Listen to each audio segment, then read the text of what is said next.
as a Gambian, a happy independence, and of course you will be watching everything that happens at the McCarthy Square right here on Eyeafrica TV. Thank you for joining us. mbokk yi ñu ngi leen di nuyuwaat beneen yoon fii ci Eyeafrica TV indi leen li nga xamante ne mooy special coverage bi nga xamante ne comme niñ ko yàgga di àndee ak yéen Independence Day tey ci réew mi kon ni ma ko waxee léegi 18 February 1965 la Gambia moom boppam tey 18 February 2026 juróom benn fukki at ak benn bi Gambia moomee boppam ak tey mu nekk nag bés bu am solo bés bu dellu si moo neex ni ko Olof Njaay di waxee tax na nag tey ñu fas yéene àndaat ak yéen ci beneen coverage bi nga xamante ne dina leen ko digtal ci màggal bés bi nga xamante ne bés bu am solo la comme ni ngeen ko xamee at bu nekk buñ ci tolloo danañ def taxaw seetlu ci ay jéego ci doxalin ci réew mi fu mu toll waaye fu ñu jógee ak tamit li des ci ay jafe-jafe ci ay yokkute yi nga xamante ne am na ci diggante bi am na sax ñuy laajte est-ce que ñun mun na war nañoo màggal bés bi am na ñu wax waaw kay waaye am na ñu wax ne est-ce que jar na ko parce que ndax ba léegi sax ñun am nañ independence mooy ndax moom nañ suñ bopp ci biir waxtaan bi incha allah dinañ ci ñëwaat bu baax a baax waaye xam ngeen ne takkadeer yi tey seen bés lay tamit lii di police lii di soldat yi ak ñeneen yi nga xamante ne ñu ngi ci li nga xamante ne mooy ci groupe boobu mooy takkadeer yi dinañ ñëw li nga xamante ne def march pass bu am solo comme ñu Gambien si bari ni ñu ko buggee ni ñu ko yàgga di fekkee yi tamit foofu ci McCarthy Square njiite réew mi moom mooy jiite bés bi xam ngeen ko waaye tamit dina ñëw waxtaan ak Gambien si ci bés bi ci taxawaay bi waaye tamit ci yéene bi nga xamante ne nguur bi mu jiite liñ defagum ci réew mi ci yéene bu ñu am ci réew mi ak ci Gambien si su ko defee loolu yëpp ci kanam incha allah dinañ ci ñëwaat ci tënk ñu ngi leen di gërëmaat bu baax a baax di leen wis happy independence Gambien bu nekk foo munta nekk ñu ngi leen di ziar baax gis ngeen McCarthy Square jamono ji nu mel wax naa leen tey daanaka bési takkadeer yi dafay see fees bu baax a baax ñoom ñooy jiite bés bi surtout first part bi balaa nag ñuy jël li nga xamante ne mooy civilians yi jël li nga xamante li des ci programme bi monsieur le directeur Modou Mohamed Niang moom lay àndal tey ci coverage bi incha allah ñu war a waxtaanee la am solo Modou Niang nuyu naa la bu baax di la ndokkale ci bés bi comme ni ñu koy ndokkalee Gambien si yëpp bés bu màgg la bés bu dellu si dafa neex 18 February 1965 te 18 February 2026 mu tombee tamit bés bu am solo bés bi nga xamante ne si la ñennay tàmbalee koor fii ci réew mi mu nekk tamit ni ñu ko amalee guléet li nga xamante ne mooy daanaka wala su musee am tamit ñu ma déggee ñu bari di wax kilifa yaa ngi noonu ci McCarthy Square agsi nañ former vice président lawyer Ousainou Darboe Fatoumata Jallow Tambajang ak di chief justice foog naa ñoom ñoo toog noonu agsi nañ foofu ci McCarthy Square di xaal tamit di xaaranti ñeneen kilifa yi waaye ma bàyyi la rek nga nuyoo kon ni ma ko waxee weeri koor ak tamit Christians tamit tàmbale li nga xamante ne mooy seen koor gi tey mooy di Lent season teel a tàmbali mu tombee ak bés bi nga xamante ne si la Gambie war a màggal Independence Day. Interesting. Something loo xam ne ni is very good. bu dee mus na am tamit am na ñuy wax ne guléet la. am na ñu ne est-ce que ça waaw ñun ñu wax guléet. waaw parce que si lañ fekkee ñun. waaw anyway gannaaw sant yàlla si loolu nuyu naa la nuyu képp ku ñuy seetaan yaa xam yaa ngi si réew mi wala bitim réew rawatina Gambie nekk bitim Gambien si nekk bitim réew ñoom ñëpp ñu ngi leen di wish happy independent. ñaanal leen jaama di ñaan ñu màggal ko dinañ ko màggal ay téeméer waaye mu fekk ñi fi. téeméer bi moom bu ñu fi fekkoon ni dina baax nag. waaw dina doon baax trop. ndax fekkee moom dafa am solo. fekkee dafa am solo yàgg tam lu am solo. bawu dara. waaw yàgg da gars yi ñu ne yàlla nañu yàlla may yegg ak yàgg. lu am solo la. waaw yegg fi ngay jëm. waaw ak yàgg. lu am solo la yàlla nañu ko yàlla defal. waaw jëwriñ yaa ngi noonu. waaw ñu ngi noonu toog. ministre of finance interior ak defense waaw. te moom gars yi mi ñoo ay daanaka. ñu ngi waxtaan xaw ma lan la ñoo waxtaan mbir réew mi la xaw ma waaw ministre of tourism mu ngi noonu tamit toog. waaw gars yaa ngi noonu daal ak takk-tër yi. macha allah waaw deputy speaker moom mooy yegg si noonu. honorable Sidi SK Ndiaye. moom la ñoo teeru noonu di yegg si jamono ji. comme ni ngeen ko gisee su ko defee ma bàyyi la rek. jërëjëf.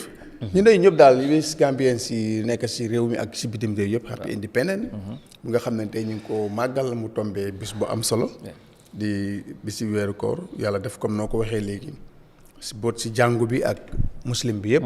ñu koo defandoor. waaw bokk weer bu ñu koo def donte la ñoom dinañ leen jiitu sax waaye loolu ngëneel bu rëy mu ngi si. wallaahi ndeysaan. te xam naa ne ñi ngay séentu sax ne si kàddu yi président bi di sànni. yaakaar naa dina ko si boole pour loolu mun naa indi jàmm si réew mi bu baax. waaw rafetlu ko. ba pare ñu ñëpp ñu bàyyiwante xel. waaw su ko defee kenn ki rek moo tax ñu ñëpp ñuy def lii si santaaneem muy rabbi samawaati wal ardi. su ko defee yal na gërëm lépp. amiin yaa rabbi. si barka Seydina Muhammad nañ ko fekkee tàmbali bi. di ñaan rabbi samawaati wal ardi. waaw ñi fekkee jeexalu bi. te bépp yëngatu buñ si am rek. yàlla gërëm yëpp njumte itam yàlla jégal ñu. amiin yaa rabbi parce que al insaan doomu aadama. moom moo kuy jum ñoo ànda. mu jum te tam ñoo ànda waaye su ko defee dinañ rafet njort na yàlla dinañu jégal. xam naa nu mu tombé ak bés bi sax tax na yëngu yi independence bi. xam naa demeewul noonu mu ngi noonu. waaw chief of defence staff waaw na général Mamadou O.A. Thiam. waaw moom mooy yegg si noonu. moo yegg si noonu waaw di chief of defence staff. of the Gambian forces. lieutenant general Mamadou Thiam. gis nga. waaw moom mooy yegg si dar ko. exactly di ko rekkal junjun yi. tey nag xam kan moo nekk si parade bi tey kan moo ko jiite. exactly parce que du nekk di public relation officer of the wala di director of communication. command of the parade. waaw ok waaw kan moo ko jiite. waaw ku ko jiite tey. waaw loolu xam naa gars yi dinañ ko annoncé si kanam. waaw Major Malick Sanyang. waaw. dina ko leeral si kanam. dina ko leeral foog naa moom moo nekk ci kaddu gi. waaw parce que boobu ñoom ñoo nekk si mbir jokkoo. waaw exact capitaine Kanouté. lieutenant. saa waay mu ngi fa waaye dama dee fàtte di tur. waaw ñoom ñëpp. tey xam naa ne du maybe Maroon. mais bi anniversaire tamit du yàgga tey parce que koor gi. xam naa dinañ ko teel a dañ koy simple rek foog naa ne sax xale yi nekkuñ fa de wala. xale yi ñëwaguñ waaye xam naa dinañ fa nekk. bu ñuy génnee la xale yi tamit xam naa fu nekk ñu ngi leen di parade pour match pass bi. bu ñuy génnee rek ñu defee seen display bi ñu di génn xale yi ñëw dem match pass foog naa ne président bi dafaa ñëw wax ak réew mi rek ñu tas affaire yi parce que góob ma ne dinañ fa yàggal askan bi lool. waaw ñu ngi ci koor tey te tamit gis naa ne xam naa ne xëj na bokk na ci li tax xëj na màggaluñ affaire yi mu rëy pour dépense ci lu bëree bëri moo xam ne ren. réew mi dafa bëri ay activités ñu ngi war a jëm elections président bi dafay dem too yooyu yëpp boo ko boolee ci dépense dafay bëri xëy na moo tax ñu oyofal independence bi waaye tamit bés bu am solo la mun ñang comme ni nga koy waxee waaye ñu fàttali ko rek ci ñi nga xamante ne tey bés bi boo gisee mu am ñoom ñoo amoon taxawaay ci 1964 ba balaa 1965 of course ñu am independence ci fàttali rek ci Gambian delegation bi nga xamante ne ñoom ñoo demoon Marlborough House foofu ci London waxtaan négocier ak tubaab yi ba ñu delloo ñu suñ bopp ku jiite woon delegation boobu mooy first prime minister mooy suñ first président di leen Sir Dawda Kairaba Jawara ñu ngi ko ñaanal bu baax a baax di ko fàttali kuy tamit moom moo jiiteen délégation Gambia boobu ñu demoon foofu ci Marlborough House négocier waxtaan ba ñu moom li nga xamante ne mooy suñ bopp loolu nag mu ngi xewoon li nga xamante ne mooy in July 1964 si lañ dem foofu ci London in Marlborough House ñu waxtaan ba ñu defar li nga xamante ne mooy constitution jàpp date bi 18 février ñu daal di nag nangutoo si la ñoo jox Gambia li nga xamante ne moom mooy independence te ñenn tamit ñu bokkoon ci délégation boobu moon ñang bokkoon na ci Sirif Moustapha Diba moom teewoon na ci ndaje boobu ak Sirif Sekouba Cissé Père Ndiaye Père Sarr Ndiaye mu ngi fa woon and of course ki nga xamante ne moom moo ci gënoon a nekk xale bokkoon ci délégation boobu te tamit suma jumute nuñ ko bindee mooy bokkoon na ci opposition bi mooy MC Thiam MC Thiam dem si yàlla moom moo génn fa àdduna yàggul ak of course Philip Bridges moom moo nekkoon di attorney general ci jamono jooju ñoom ñoo demaloon réew mi demoon waxtaan Sir Dawda nekk first prime minister ñëw nekk di first president ba 1994 ñooñu bés bi bu dellusee foog ñu fàttaliku leen delloo leen jukkal ñaanal leen parce que tey bu gisee Gambia mu am ñoom am nañ ci taxawaay bu am solo moon ña waaw dina am solo bu baax fàttaliku leen parce que loolu history du ko mos a fàtte parce que yàlla def na Gambia ak début Afrique yu bëri amoon indépendance yi gàddu fetal dem xee dañ ko am si négocier waxtaan so ñu yàlla dogal na ñu bokkoon si ñooñu donte le sax am na ñu si bokkoon te demuñ waaye ñoom ñooñu la yàlla dogaloon délégation boobu ñoom ñi dem jamono jooju ñoom Gama Jaxumpa ñu ngi fii ñoom Edo Francis ak ci mel noonu ñoom ñëpp ñu ngi fi woon amoon na ci taxawaay bu am solo ci taxawaay mag ñi ñëpp am na lu ñu si defoon ba gis ne dinañ moom suñ bopp Jawara tam ñoom itam bu ñu demee ñëw réew mi bàyyiwuñ leen ko kilifa yi fa nekkoon si jamono yooyu ñoom tam jàppale nañ leen si liggéey bi gisoon nañ Gambie jëm kanam président Jawara yal na yàlla gërëm ko moom itam commencé nag di doxal na wax dëgg yàlla mayoon ko ker gu sedd yàlla mayoon na si jamono moom dafa am sax jamono bu mu toll boo jafe-jafe amul dara amul daanaka sax démb rek ñu ngi ko fee wax lu gën a solo nit ñi tey muy dund amuñ ko woon dat bay dat tay jamono jooju daanaka mun noonu wax ne ku si ne li nga doon dundee daanaka si réew mi leen ko doon bay an bay den réew mi mënoon naa jël dara sax yóbbu ko bitim réew soo dama utee lool yàlla chance boobu la ko si jox mu yàgg si nag am si fanweeri at lu teg yàlla def moom nguuram mu jeexee nu mu jeexee waaye ku yàlla defal tiranga la parce que yombut si Afrique nga gis ku jiite fanweeri at ak benn wala fanweeri at mun nga ko oyee lool ñu foqati sa nguur daanaka ki foqati sa nguur judd sax si sa biir nguur jàng si sa biir nguur nekkoon sa keppaar nekkoon sa keppaar ba pare solu si soldaar nekk si sa keppaar gis luy dox ba ñëw jël ko nga génn réew mi kooku ñëwaat indiwaat la def la fu place bu bakkane nga nekk fa di jaamu sa borom ba yàlla moom la di gis ba yàlla moom la ñu eggati la ba kooku tam jógee fi yow dem parce que moom itam jeexale ti nguuram kooku jógee fi dem ñu utee jeexal trop ñoom ñaar jeex seen jeexlu dafa utee soo moom itam mu ñëw nekk fi ba yàlla moom ko ñu def ko ci pencum ndawi réew mi foo xam ne gulet ñu gis ku ñu fa denc kon président Jawara wax dëgg yàlla defal na ko tiranga trop si àddina yàlla defal ko lu ëpp loolu tam si àllaaxira parce que am na mujj gu rafet loolu te loolu la nit ku nekk di ñaan waaw loolu am na solo bu baax xam naa dinañ ñëw ci ñetti président yi nga xamante ne ñoo jiite gum réew mi buñ moomee boppam ak léegi bot ci négociation bi jàngat bi lan lañ ci mën a jàpp ci bennoo bu amoon buñ am benn gis-gis amoon benn taxawaay gisoon réew mi jàppoon ne jamono jooju ak lu mun taxew donte ne Gambia ndaw na ci size waaye yéene bu ñu amoon taxoon na doole bi mu feeñ ba xoolee buñ demoon ñu doon waxtaanal mooy tubaab bi demoon leen dem a puus di leen propose di leen wax ne est-ce que doo leen dem ñu boole leen ak Sénégal ngeen nekk ci seen biir ñu bañoon loolu amoon góom-góom ñu jàpp ne Gambia mun naa dox mun naa demal boppam am na sax tubaab bu waxoon kaddu yi nga xamante ne buñ ko fàttalee ko sax na nekk kaddu yu ñagasoon di jàpp ne Gambia mu amut sañ-sañ wala kattan pour mun a demal boppam as a independent country waaye ñoom ñu amoon góom-góom boobu est-ce que loolu tey buñ ko xoolee ak réew mi fu mu toll mun nañ jàpp ne loolu am na lim wane ne nit boo gomee te su tamit booloo bi am ci lu ne mun naa sotti ñu jaawale fa gëm-gëm bu ñu amoon Amadou gis nga réew fekk waa réew mi bokkuñ xol bokkuñ jubluwaay pour lu yóbbu réew mi si kanam after ku nekk demaat si sa business réew moomu pour mu dem dafaa jafe Gambia nag léegi mu neen wax ne sax comme lu suñ mag ñooñu defoon ba bokk gis-gis xam nga foofu am na si ñu ngaan ne ni bokkuñ doon sax parti te after da sax ñu doon jongante ñoo mu neen si seen biir ko Sirif Moustapha Diba ku ne dégg na ko fii NCP xaw ma nag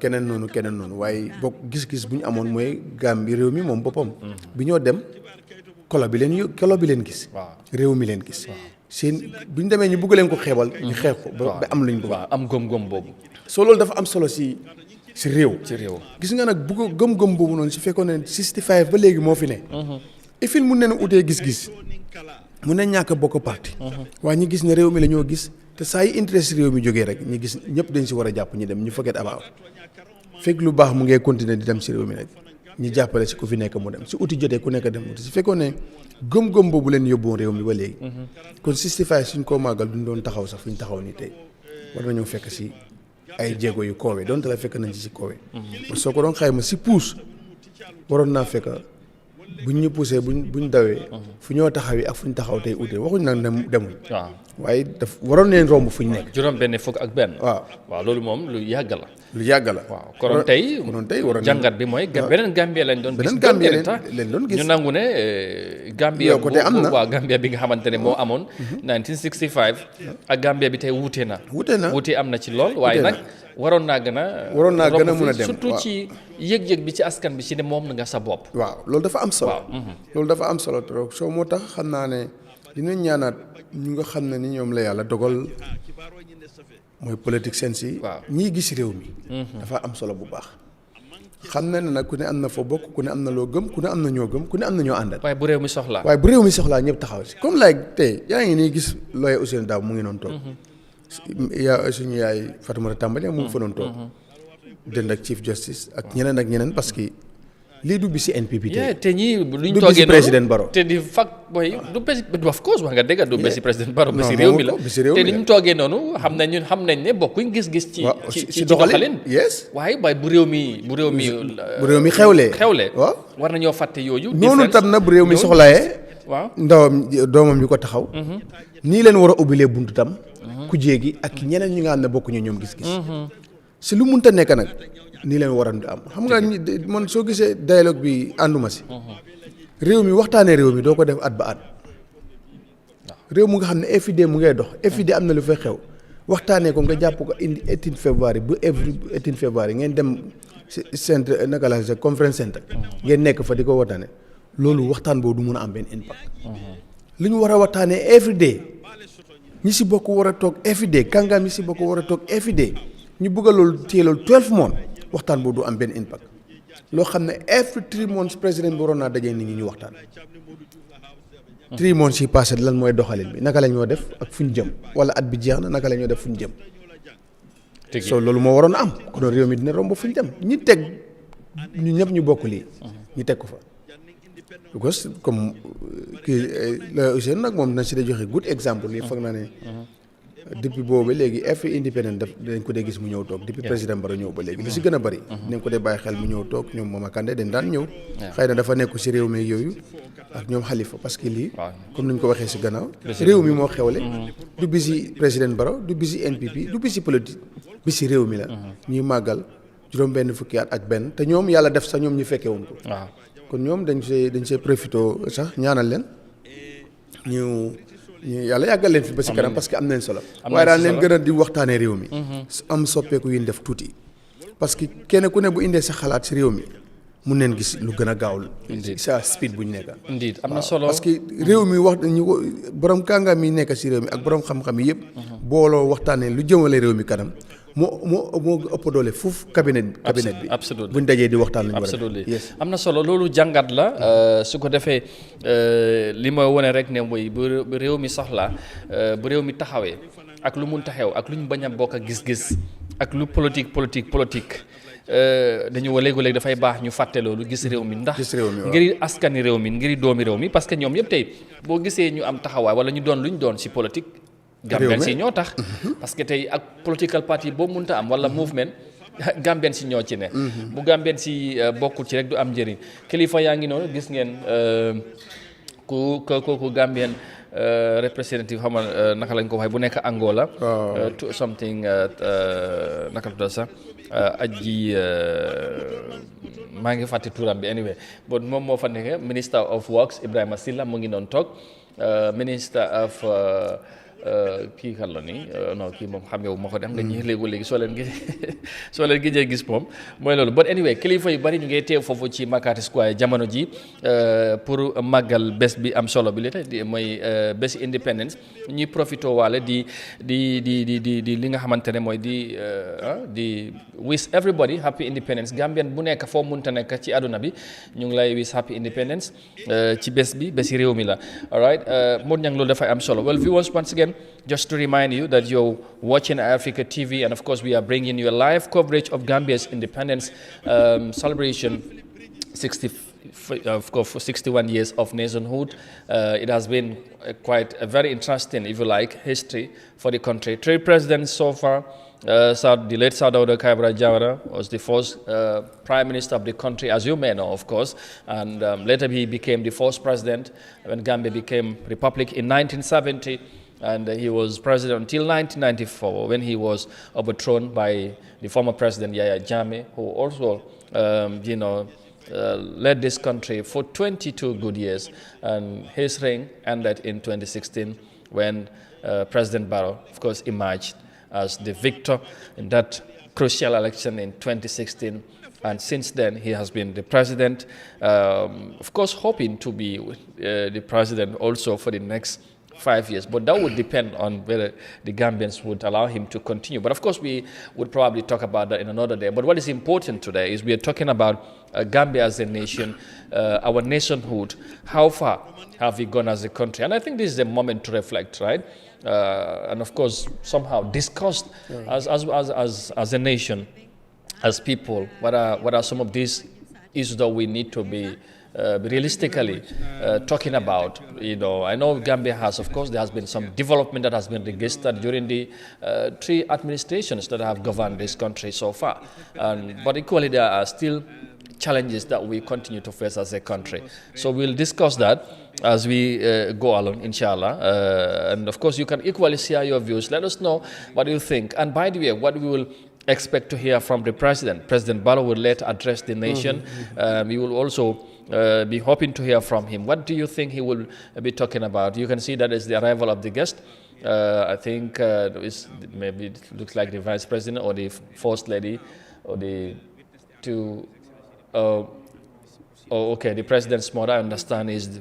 Okay. Perhaps, I don't know where the governor or something like that. The director is telling me it could be the president's mom also arriving. So we don't want to confirm, but pretty much soon we will know who is it. And it looks like, yes, this looks like the. I'm not so sure. Wow, dafa mel ni daal si soxna si président bi la de ñoom ñaar su ma juumutee the first and the second. gaa ñu ne duñ ko dee tuddee noonu second lady amut waaye.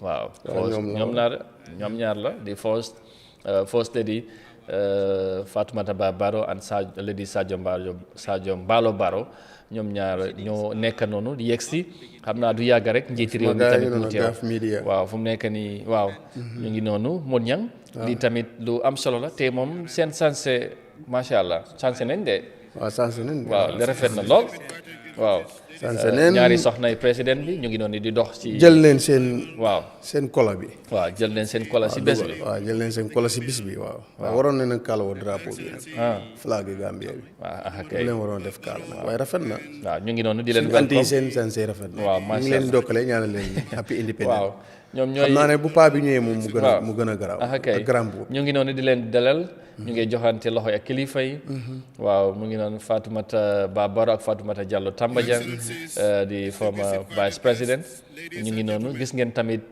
nit ñi bari ñëw nañ fekkee bés bi lii dafa am solo fekkee ko dafa am solo waaw maa ngi ko doon wax ne lan la ñu war a mën a xaar ci président Barrow waxam bi balaa loolu ñu def taxaw seetlu tuuti ci réew mi président Jawara fanweeri at ak li teg former président Jammeh moom tamit ñëw na def wàllam ci jamono boobu ba tey président Barrow ñëw xam naa président Barrow danañ gën a taxaw ci xayam buñ dal si waatee du xool jéego yi am na ñu jàpp ne ci taxawaay ci ñaari nguur yu jiitu sax nguuri Jawara doxalin bi ci wàllu démocratie amoon na dund bi yomboon na ci wàllu développement ñu jàpp ne am na lu bari li nga xamante ne waroon naa am ci jamono jooju walla amut ñu jàpp ne nguuri Jawara am na lu bari lu ñu waroon a defuñ ko xëj na tamit politique bi ëppoon am na ñu nekkoon ci nguur gi ñoom ñoo gënoon gis seen bopp dan askan bi loolu tamit mu ngi noonu waaye vice président bi mu ngi noonu His Excellency Assane Bi Jallow mu ngi noonu di yegsi moom tamit waaw vice président bu ci xam naa ne bu yegsee moom tamit ñu dalal ko mu ngi noonu dinañ ko dalal rekkal ko junjoñ yi dóor bàkk réew mi laataa moo dem jël toogu bi nga xamante ne fa la war a toog kilifa yi tamit ñëpp jóg nañ pour teeru ko lii tamit mu am bés bu am solo national anthem ñu déglu bàkk réew mi dellusiwaat. loolu yëpp gis nga ko kon weex nekk na koola boo xam ne nii lim represent national flag bi mooy ñu mu ngi noonu daal ñu ngi ko dooral bàkki réew mi national anthem bi Mon Ñang mu ngi noonu ki nga xamante ne moom mooy Mohamed BS Diallo moom mooy yegg si noonu ma ngi doon wax ne ci nguur yi fi jaar. waaw ban jàngat nga mun a def loolu ci First Republic bi ànd Jawara in terms of taxawaay doxalin ñu jàpp ne ñu nekkoon ci nguur gi ñoo doon gën a gis seen bopp nen askan bi donte ne dund yomboon na démocratie amoon na ak yu mel noonu. waaw jërëjëf am na solo bu baax ñu ndokkale sax président Barrow. waaw because moom moo fi nekk ba léegi. waaw ndokkale sax président Jammeh. mu nga xam naa ne. waaw xelam sax dina. waaw dina ñëw mu ngi ci réew mi tey. waaw xelam dina daj sax si réew mi. waaw bu seetaanee ndeysaan. non because amul dama bàyyi xel time boobu suñ dee def indépendant. boobu télévision sax amul. waaw even Jammeh bu mu ñëwee. dañ daan gis ñu indi voice yi président radio Gambie indi voice yi président Jawara. door a indi voice yi président Jammeh bi. indépendant bi passé woon. fi ka time boobu bii ñëwagul. waaw so léegi nag télé la image mu ngi fa. so ku daan indi audio nag boo amee image foog naa ne ñoom xam naa ñu ngi koy indi. xëy na boole nañ ko seen video selection something like that xaw ma nag waaw dina am solo boo man lu ma gis na Amadou mooy ne man sax gisuma ne xam nga dañ doon président Jawara dafa doon tubaab bi. waaw si SS bi. si toogu bu tàng la toog. tubaab bi dafa jóg rek mu toog. te ñu ngi laa wax ne daanaka toogu bi moo wecceeku nit ku fay toogoon moo wecceeku rek ku xees moo ku xonq moo ñëwoon toog. léegi ku ñuul moo fa ñëw toog. waaye toogu bi si boppam ceeñut. boo toogee si toogu bi bu ngaa tiim pour si liggéey si réew mi ceeñut up to date ba léegi toogu boobu ceeñut. because luwaay yi fi nekkoon ñoo fi nekk ba léegi. luwaay yi ñi fi tubaab bi bàyyi woon dem ba léegi moo fi nekk parce que sooy xool sin luwaay yi bëri ba léegi ay suñu la wax ne si transport act am na 1948 ay luwaay yi nga xam ne ni kat démb rek ñu ngi fi am kii daam mu ngi laa wax ne soo demee si land living bi bu rëy leen laay indi loo xam ne ni xaj luwaa boobu xaj na si A4 paper nga def ko fa mu nekk lu nga xam ne ni dina tënk dina dimbale nit ñi ñëpp waaye den donn bu amoon tubaab bi moo jóg balaa moo sedd président Jawara ñëw na toog bu tubaab bi tiimoon la tiim togg bu tubaab bi tiimoon la tiim togg bu doxalee nit bi tubaab bi doon doxal boobu la moo te daanaka léegi loolu moo fi nekk dara sansewul bot moom lokki na jamonoom kenn du doon jàmbat xiif te réew mi lu ëpp doole si réew mi lu ñu doon dundee dippeenu doon si réew yi jàmbur wala dippeenu si nguur dippeenu doon si réew moom jàmbur waaw ci fii lañ ko doon bayee parce que ñoom day ma rek suñ ges ñu ngi ko wane dañ naa wane sa maalo nekk si seen saako yi daf dee xeeñ waaw parce que nag moom ña jamono jooju mun ni am na ñuy wax ne nit ñi bari wuñ wax nit ñi bari moo tax mu am sens boobu waaw an tamit moo tax mu am sens waaye nag yow so léegi lu ma gis def na fi développement bu ko jamono boobu si laa ne foo ñu déglu As part of the prerequisites for promotion to higher ranks, the senior officer has attended several military courses, amongst which are Basic Officers Course, Advanced Commando Training in Focha, Turkey, Battalion Planning Course under Hortin Academy, conducted at the Gambian Forces Training School in 2011, Military Observer Course in Mali in 2016, amongst others. The senior officer also attended Junior Staff Course in Hortin Academy in Sierra Leone and General Staff and Command Course at the Turkish National Defense University in 2022. The senior officer attended Commanding Officers Course at the Nigeria Army School of Infantry, Jaji, Kaduna State. Lieutenant Colonel Ambrose Da Costa held a number of appointments since commissioning. Some of these appointments include Chief Instructor and Commandant Gambian Forces Training School in Fajara, Staff Officer Grade 2, and one under the Directorate of Operations Defense Headquarters, Second in Command, 3 Infantry Battalion in Basse, Operation Officer, State Guards Battalion, Acting Commanding Officer, 1 Infantry Battalion, and Commanding Officer, 4 Infantry Battalion in Kanilai.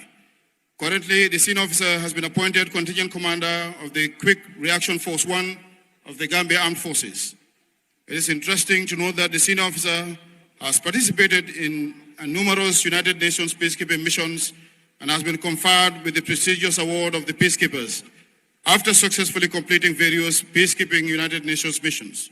He is also an alumni of the Kofi Annan International Peace Training Center. He is married and the union is blessed with children. The parade 2IC is Superintendent Mary Sibijata of the Gambia Police Force. The detachment on the far left, dressed in green, is the National Army Male Detachment, and it is led by Captain Modou Diop. Behind it, in the same color, is the Gambia National Army Female Detachment, led by Captain Sirandu Gassama. Dressed in all white is the Gambia Navy Female Detachment, and is led by Navy Lieutenant Lalanjai. In the same regalia behind is the Gambia Navy Male Detachment, led by Navy Lieutenant Aliou Sanyang. In the red and black is the Republican National Guard Male Detachment, led by Captain Chico da Costa. Behind them is the Republican National Guard Female Detachment, led by Captain Kurajub. In navy blue is the Gambia Police Force General Duty Female Detachment, and it is led by DSP Fatou Sanyang. Behind, in a similar fitting, is the Gambia Police Force General Duty Male Detachment, led by DSP Jane Chor. In the deep navy blue, next to Gambia Police Intervention, is the Gambia Police Intervention Unit Male Detachment, led by DSP Modu M. Jallo. Behind them is the Gambia Police Intervention Unit Female Detachment, and it is led by DSP Fatou Fai Kujabi. The color party is led by Senior Enzyme Captain Jena Basane, and the Junior Enzyme is Navy Lieutenant Saini Jammeh. Escorts to the colors are Staff Sergeant Baji Binta, Sergeant Jallo Fayol, and Petty Officer Fatoumata Fofana. Dressed in brown and cream top is the Gambia Immigration Department Female Detachment, led by DSI Fatou Kamara. In the same color is the Gambia Immigration Detachment Male, led by DSI Mfansu Baji. In the peach color is the Gambia Prison Services Male Detachment, led by DSP Usman S. Kamara. Behind is the Gambia Prison Services Female Detachment, in the same color, led by DSP Tida S. Kuyate.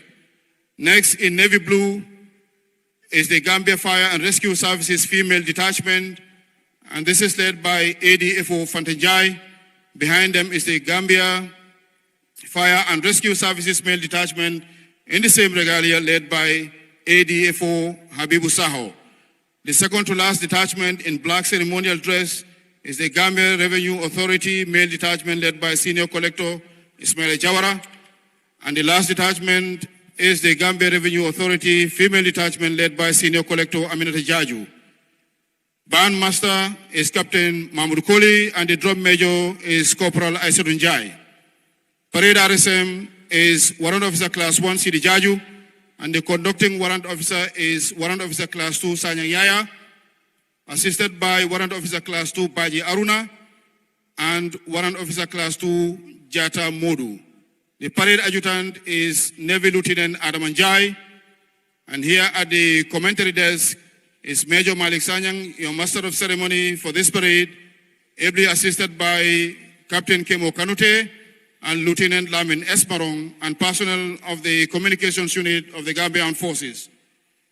Also with me is the Director of Press, Office of the President, Mrs. Ami Bojan Susoho, for emceeing activities beyond the military parade earmarked for this independence ceremony. I thank you all for your kind attention.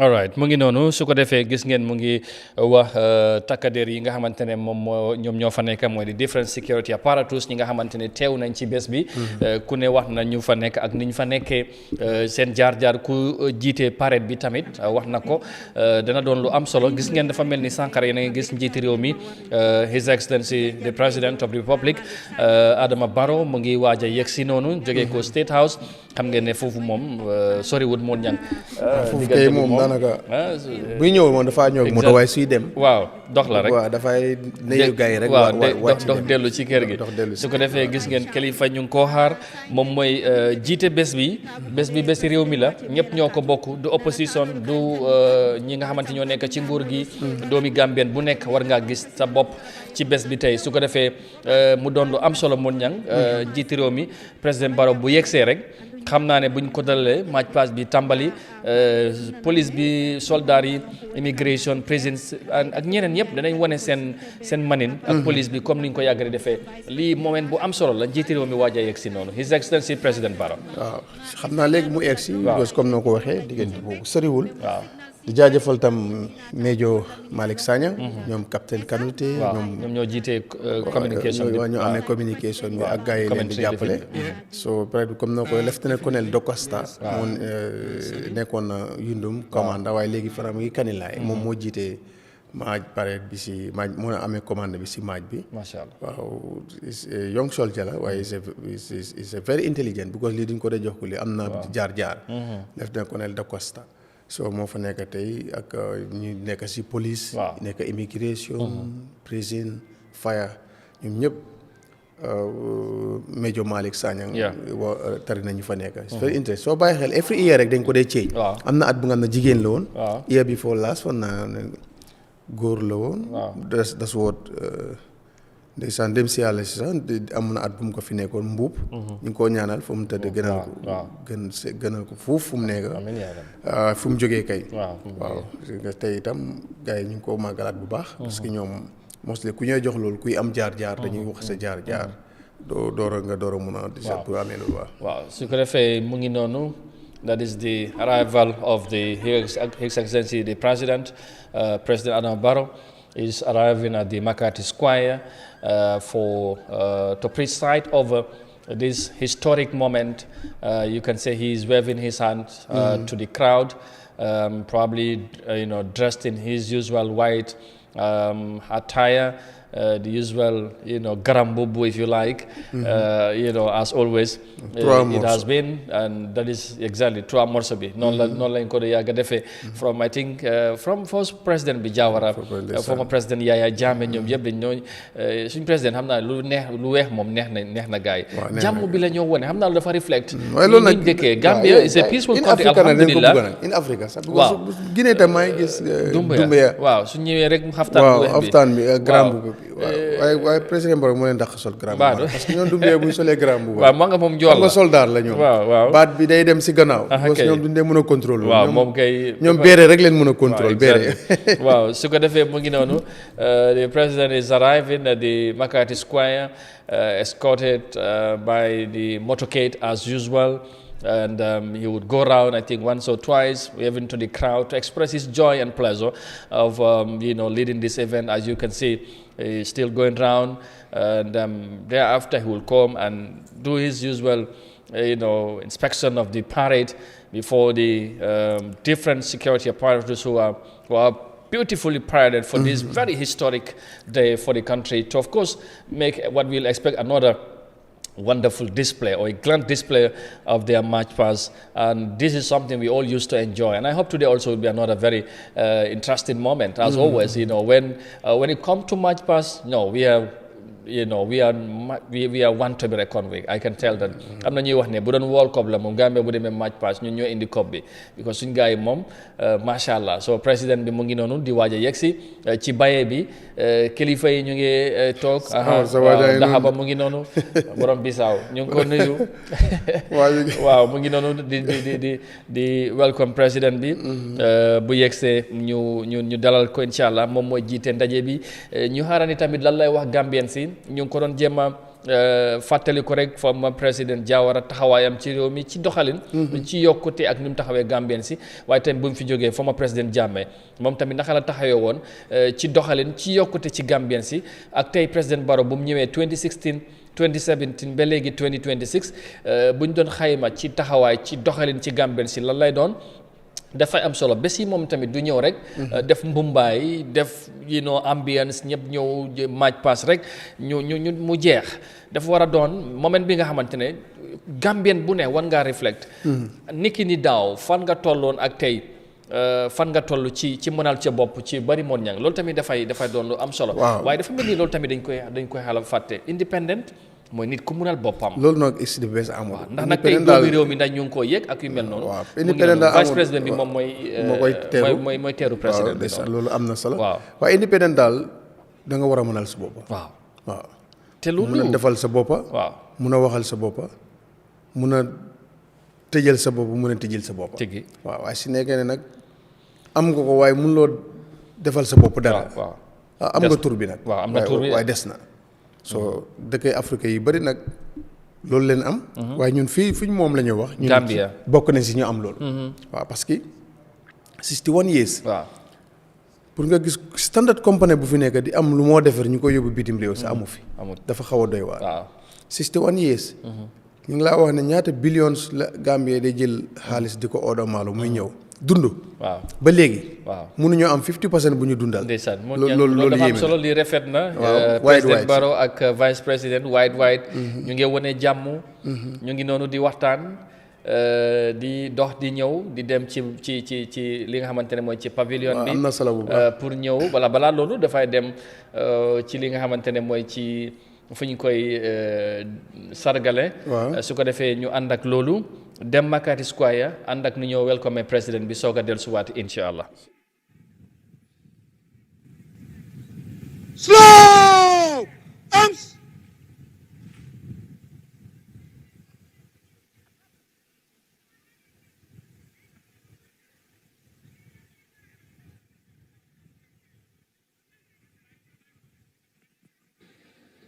National salute. Present.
Your Excellency, esteemed invited guests, ladies and gentlemen, as protocol requires, before we venture into the program proper, we will first commit ourselves in the mighty hands of Allah by seeking His blessings for a hitch-free and successful event.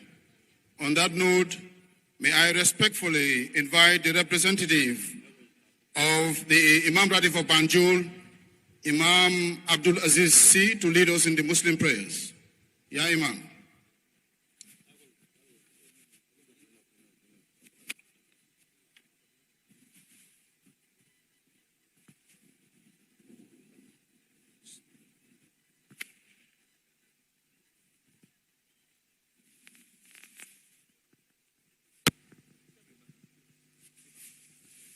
Yeah.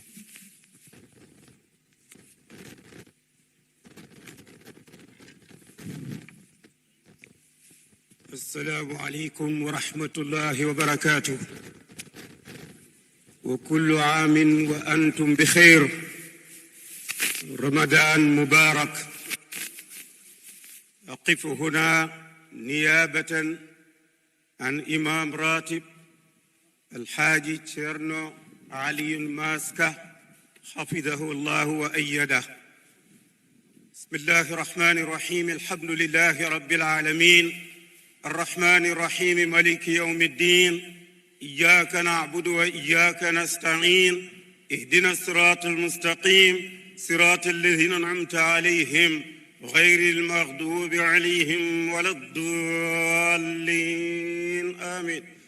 حرمة اللهم صل على سيدنا محمد الفاتح لما أغلق والخاتم لما سبق ناصر الحق بالحق والهادي إلى صراطك المستقيم وعلى آله حق قدره وبقدار العظيم بسر الفاتحة وصلاة الفاتح وببركته وبحرمته وبحق أسمائك الحسنى كلها معلمنا منها وما لم نعلم وبخاصة قاصة اسمك العظيم الأعظم الله لا إله إلا هو الحي القيوم العلي العظيم وإلهكم إله واحد لا إله إلا هو الرحمن الرحيم ألف لام ميم الله لا إله إلا هو الحي القيوم وعنت الوجوه للحي القيوم وعنت الوجوه للحي القيوم أسألك يا رب يا ربنا بركة اللهم أنت أمرتنا بدعائك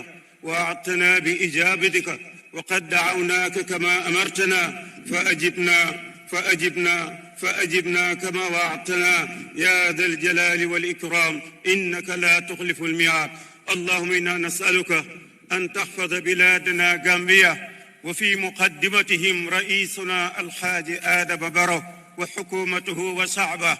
اللهم احفظ غامبيا، اللهم اجعلها بلدا آمنا مطمئنا ياتيها رزقها من كل مكان برحمتك يا أرحم الراحمين يا رب العالمين. سبحان ربك رب العزة عما يصفون وسلام على المرسلين والحمد لله رب العالمين. فاتحة. Amin Allah, Amin Ya Rabbal Alameen. May I also respectfully invite His Lordship Bishop of Banjul, Gabriel Mendy, CSSP, to lead us in the Christian prayers.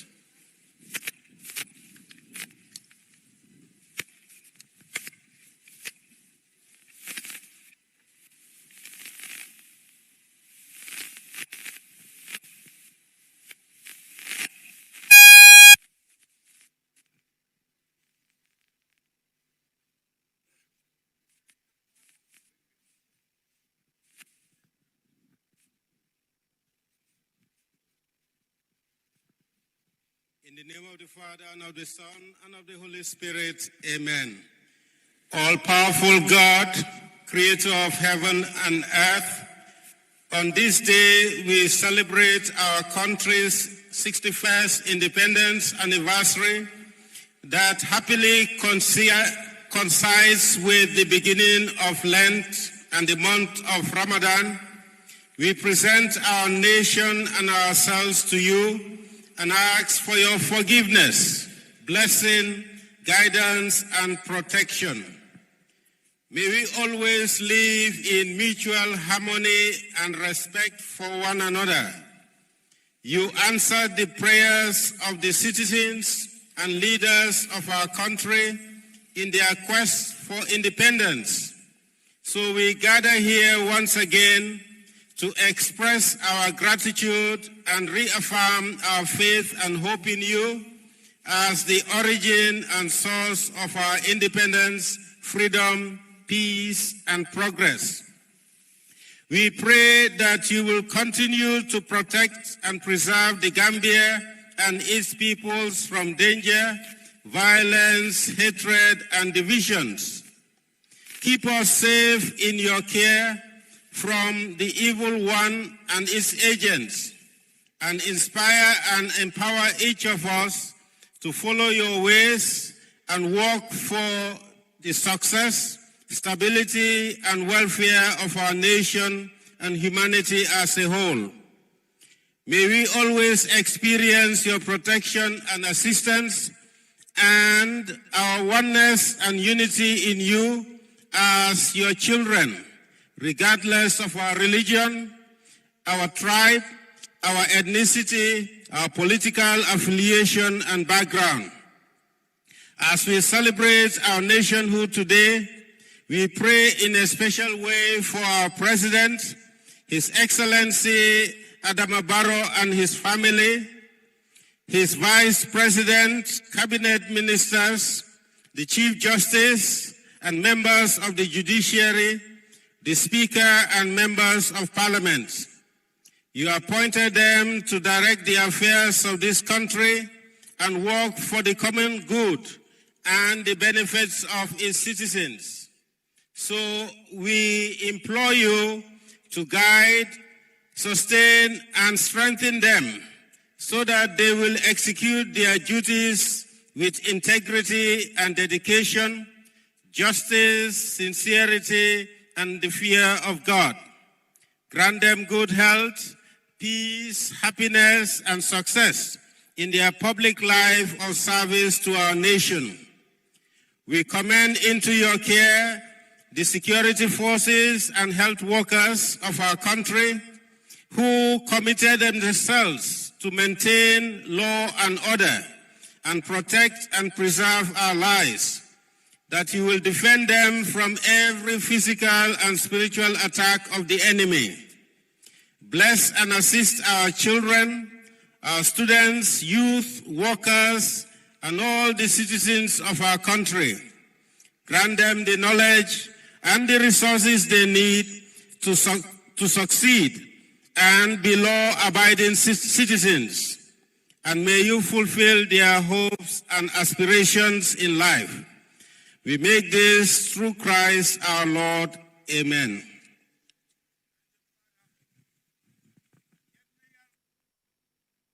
Lord, answer our prayers.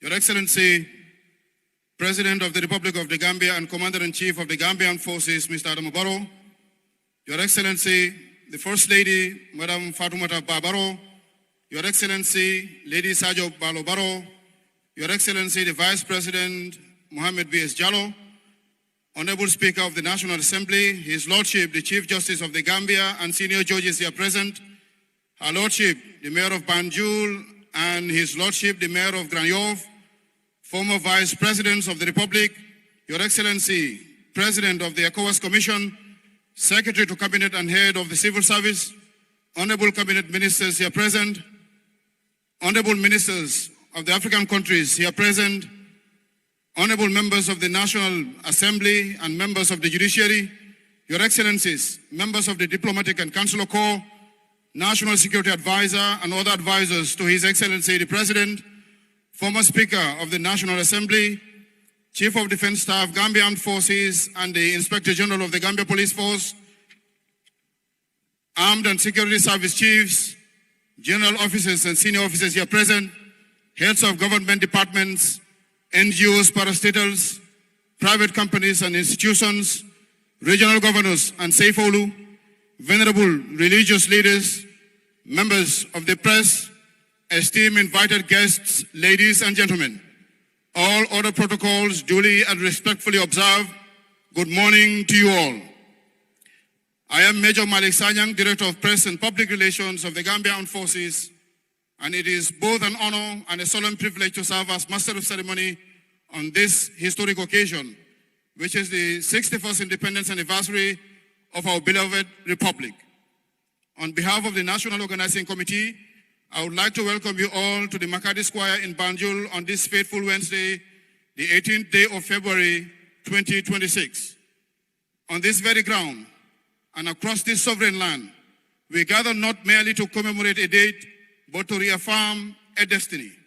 On 18th February 1965, the Union Jack was lowered and our national flag rose with quiet dignity into the Gambian sky.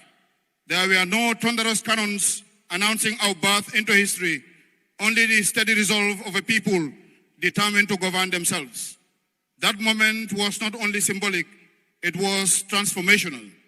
It marked the transfer of responsibility from colonial authority to the sovereign will of the Gambian people.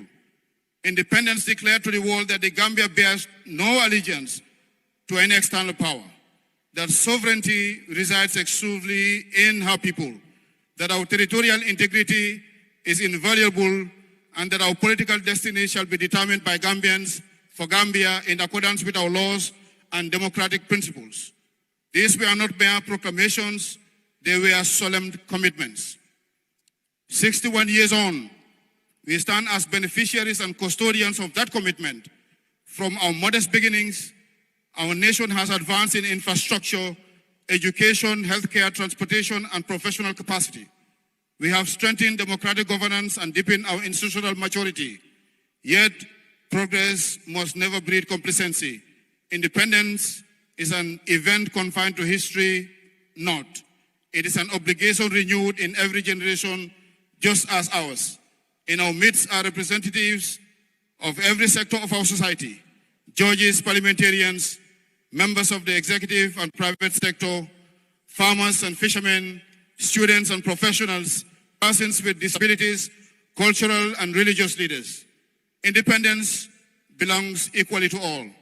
Our diversity is not a fault line, it is a foundation. When we march together, we demonstrate that unity is not uniformity, it is a shared purpose. For the armed and security services, our presence today is not merely ceremonial. We stand as guardians of sovereignty, defenders of territorial integrity, and guardians of peace and stability. Even under the hardest sun or the heaviest rain, we march in disciplined resolve because the defense of the homeland is a sacred trust to us. We salute our founding fathers whose foresight secured our freedom. We honor those who have served and continue to serve in the preservation of peace and national cohesion. We reaffirm that our democratic republican values, accountability, justice, participation, and national unity remain non-negotiable. As we reflect on our journey, let us remember, independence is sustained not by rhetoric, but by responsibility, not by division, but by brotherhood, not by entitlement, but by service. The promise of 1965 is renewed in 2026 in our collective aspirations. Therefore, we remain steadfast in purpose, unshaken in patriotism, and unwavering in our commitment to building a nation large enough in spirit to accommodate all her sons and daughters. One people, under one flag, guided by one constitution. As we now prepare to witness the inspection of the troops on parade and the march past of our armed and security forces, let us behold more than synchronized steps. Let us see a living symbol of discipline, unity of command, and unity of a nation. Different institutions, one mission. Service to the Gambia, ever true. On that note, I have the singular honor to announce the inspection of the troops on parade by the reviewing officer, His Excellency, President of the Republic of the Gambia and Commander-in-Chief of the Gambia Armed Forces, His Excellency Mr. Adama Barrow, GMRG. Parade Commander, sir. Pride! Jump!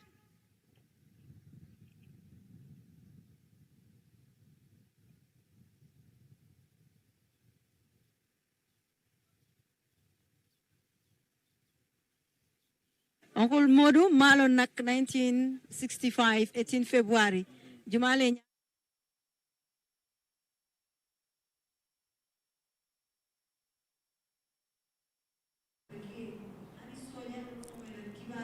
anyway ñu yàqu nag.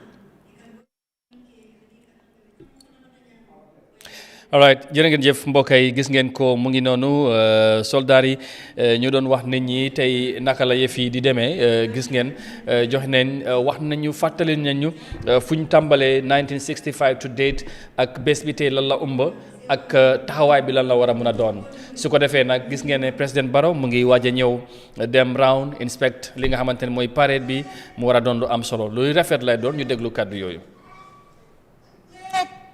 24 officers, 541 other ranks in open order, ready for your inspection, Your Excellency.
is also religious and so heroic in that.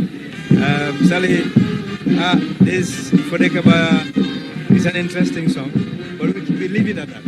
And we concentrate on proceedings here. Haji Sukundu, the president is instructing the guard of honor. This is traditional, and it's also protocol. When parade set to begin, the president instructs the guard of honor and accompanied by military security officers who will be marching in slow motion. I don't know when you're president, how are you supposed to walk? Are you not supposed to walk? All right, mu ngi noonu su ko defee gis ngeen ambiance bi foofu ci Makati Square njiiti réew mi président Barrow di march majestically alongside security forces yi ñu ngi ko gunge muy saytu li nga xamante ne mooy taxawaay takkader yi ñi nga xamante ne ñoo ñëw màggal bés bi tey xam ngeen ne first part ceremony bi wala celebration bi ñoom ñoo ci gën a fes ñoom ñoo ko moom daanaka ñoom ñoo yëngal lépp daal li nga xamante ne moom moo xew ci first part bi bala second part bi civilians yi ñëw jël seen wàll si lay nag ki nga xamante ne moo di director of press foofu ci State House Ami Bojang di jël lenga yi bon jamono ji lépp mu ngi ci loxo soldaar yi ak yeneen seen ay naataango yu fa nekk gis ngeen ne président Barrow mu ngi doon doxantu mu doon lu rafet muy seetu gaay seen taxawaay moon ñang am na léegi ku ma gis muy wax ne mu ne bés bu mel nii dafay fàttaliku former président Jammeh daf koy namm ci bés yu mel nii xëy na doxin bi la woon xam nga nag moom dafa xam affaire yi naka la waaw soldaar la woon te tamit li gaay di def yow xam na ko waaw président Barrow tamit tay mu ngi gis nga fu mu nekk nii léegi waaw léegi miin na de affaire yi mu ngi improve léegi ah bii mooy slow match bi foog naa I remember bu nekkee school dañ def scout wala léegi am na woy bu mu xaw a mën nag bu doon xaw a waaye woy bi dafa jiit doxin bi daal waaye waroon na koo mën a bind waaw anyway def si naay waaye Jammeh kay maraaki si nga doon gis muy ànd ak gars yi normal xam nga nag moom soldier la waaye président Barrow mu nekk nii gars yi mu ngi lifin de kanoon président Barrow non àndut ak gars yi non àndut ak gars yi waaye non xam nga normal dox bi lay def bi rek slow match la waaw bi slow match bi da ngay su ma moom la naa ko cas de bu ci kanam kanam di cas marakis bi rek di ko wàccee ndànk noonu di ko cas waaw anyway ñu ngi leen di ndokkale comme waat ni ko CDS di defee ak ni mu tuddati sax waaw inspecteur général waaw moom dafa dox normal rek waaw civilian la waaw normal moom Sidi Touré moom tamit mu ngi noonu ak CDS ñoom ñoo nekk grand président bu ànd ak moom ko gunge ko dara ñoo foog ñu maaj parce que seen commande moo ñëw moo génn seen commande moo génn di commandant in chief si commandant in chief of the Gambian forces mu ngi noonu président Barrow mu ngi noonu di seet gaayam yi waaw nemmeeku taxawaay di leen nemmeeku ak yooyu I can remember sometimes Jammeh waaw demal ba mu yàgg mu am gis ko am na ni dafa bës loxoom bi waaw fekk nu mu banquee baaxul moom nag parade bi daf di dafa xam parade waaw dafa nu mu koy defee waaw ba pare nu mu lay xoolee sax xam naa dinaa ñu nga xam ne sax bu leen jubee sax xooleen bi sax da ngay tiitagum sax waaw sometimes sax moom mun naa xam ne sax kii sax nit na replacement mu signal gars yi waaw gars yi dem def replacement waaw wala fekkee ni nga taxawee mu am lu mu la jubbanti tuuti balaa mooy romb soo ñu miin a miin nag mu tooñ leen sax poto yi police keeba yi wala li fi ni mu ñëw tooñaale leen waaw ndeysaan dafa xamoon bagage yi la waaye ku sànq rek ci kaddu yi ki nga xamante mooy colonel Mali Sagnang colonel laay Major Sagnang daada wax na lu am solo ci bés bi mun ñang li waaw wax na waaw lu mu ëmb lim mu doon wax lu am solo la bés bi bési réew mi la li ñu war a boole la cohésion bu mu wax waaye tamit ñoom seen taxawaay en tant que takkader en tant que ay soldat fexe ba tey kaaraange bu doy am ci réew mi jàmm tamit mu am ci réew mi loolu dafa am solo waaye kon ni ma ko waxee indépendance bu ñu ko waxee mooy munal sa bopp waaye ndax réew mi munal na boppam loolu dañ koy continuer di ko laajte waaye doomi réew bu nekk ci li nga mun leen démb wala daaw ni ki ni jamono ji ak tey fan nga toll ndax munal nga sa bopp indépendance tamit am na ñu gis naa ñu koy bind si comment si léegi wala ñu ko wax bu fekkee ne indépendance bi di tax na réew mi daanaka duñ mun a dundal seen bopp doomi réew yi sax lu bari munal luñ ko seen bopp in terms of dundin loolu ba léegi dafa mel ni am na lu ñu dese te foofu foog ñu gën cee taxaw mënuñ see ñàkk taxaw wax ci ak askan bi wax ci ak nit ñi tamit ñu xam ñu taxaw si taxawaay bii nii rek ñëw di ambiance yooyu taxaw ñu ne xam nga lii moom depuis si faay ba léegi nii leen ko defee waaw te lii dafa mel ni toppandoor la buñ mën a maaj nangam wax naa la ne léegi la waaye time boobu ku jógut photo club dem Independence Stadium doo seetaan doo am place waaye nag boobu li si gënoon a xiir xale yi te ñooñu ñu ko doon def nekk mag léegi juste si ni ñoo maajee jaroon na sax ñu bëri ñu dem solu soldat wala nekkali fi gisoon maaj bi gisoon président Jawara am nga léegi la time boobu noonu tukki gis ko yomb boobu télé amul waaye bés boobu mun nga koo gis seen ko si stade bi nga ne da ngaa gis ñu kon ñu bëri kontaan bu ñëwee te gis neen président Jawara ko time boobu noonu dafa uteeg lii di romba eeg ci kanam wala wàccee weer yooyu du daan am time boobu wala nga gis ko muy dugg plein yombutoon wala télé bi bu ko si télévision am léegi nag ñu bëri sa image ñu ci nañ koo gis bu baax a baax xale yi ndaw sax xam nañ président Barrow so comme ni ma la ko doon waxee itam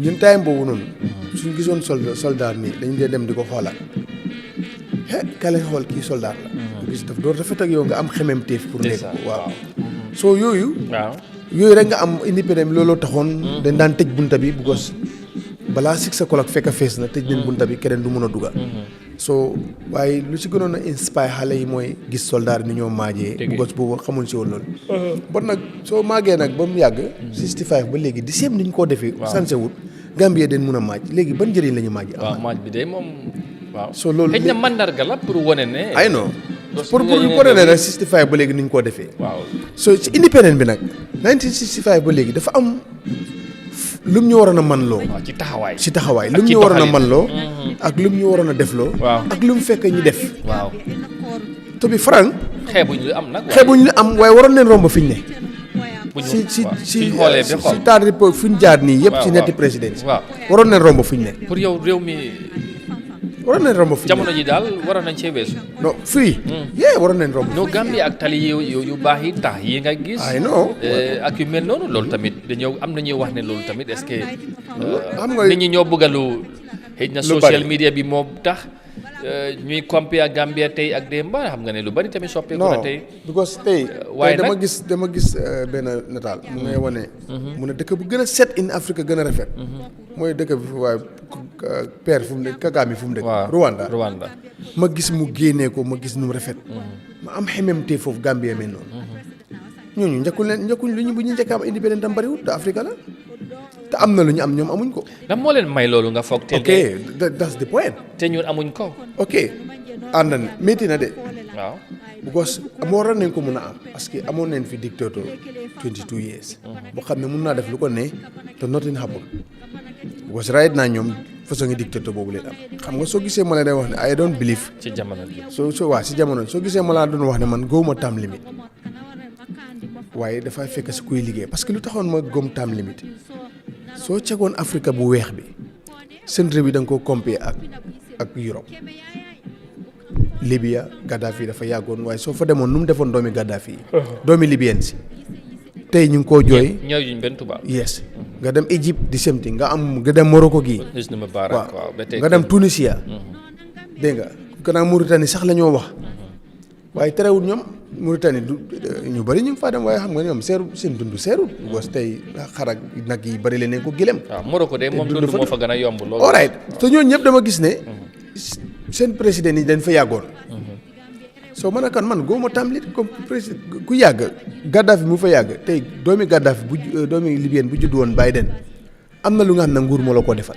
waaye ñun am nañ président bu fi yàgg ay président moom la wax léegi yàggaay bi kay est-ce que loolu mooy solution bi moo ñaan boo amee président bu nekk fanweeri at ci nguur xam nga dama jël exemple Afrique gu xonq gi waaw yàgg gu yàgg ak résolve si ñu am waaye nga ñëw nag ñun suñu réew sooy dégg man a wan ne di reason waaye góob ma tam limite kuy liggéey laa góob soo gisee moo la waaye su fekkee ne am nga président bu nga xam ne mu ngay liggéey nga gis yokkute bu nga xam ne ni am na si juriñ lu mu toog amul problème ne mun na waaye ñun fii time limite daanaka daf ñu koñe bu ko dañoo ne président bi kii su ñëwee balaa moo am foog gaay mi am ba pare first time bi du liggéey nangam liggéey loolu mentalité boobu leen war a génne suñu bopp yi te xam ne booy wàccee rek keneen ku war a ñëw fi ko kone goon daf foofu la ko kone rek continuer liggéey bi. est-ce que loolu tamit. waaw waaye su nekkee ne nag toog liggéeyuloo. kooku moo wax dëgg yàlla jarul time limite kooku koy wax dëgg yàlla.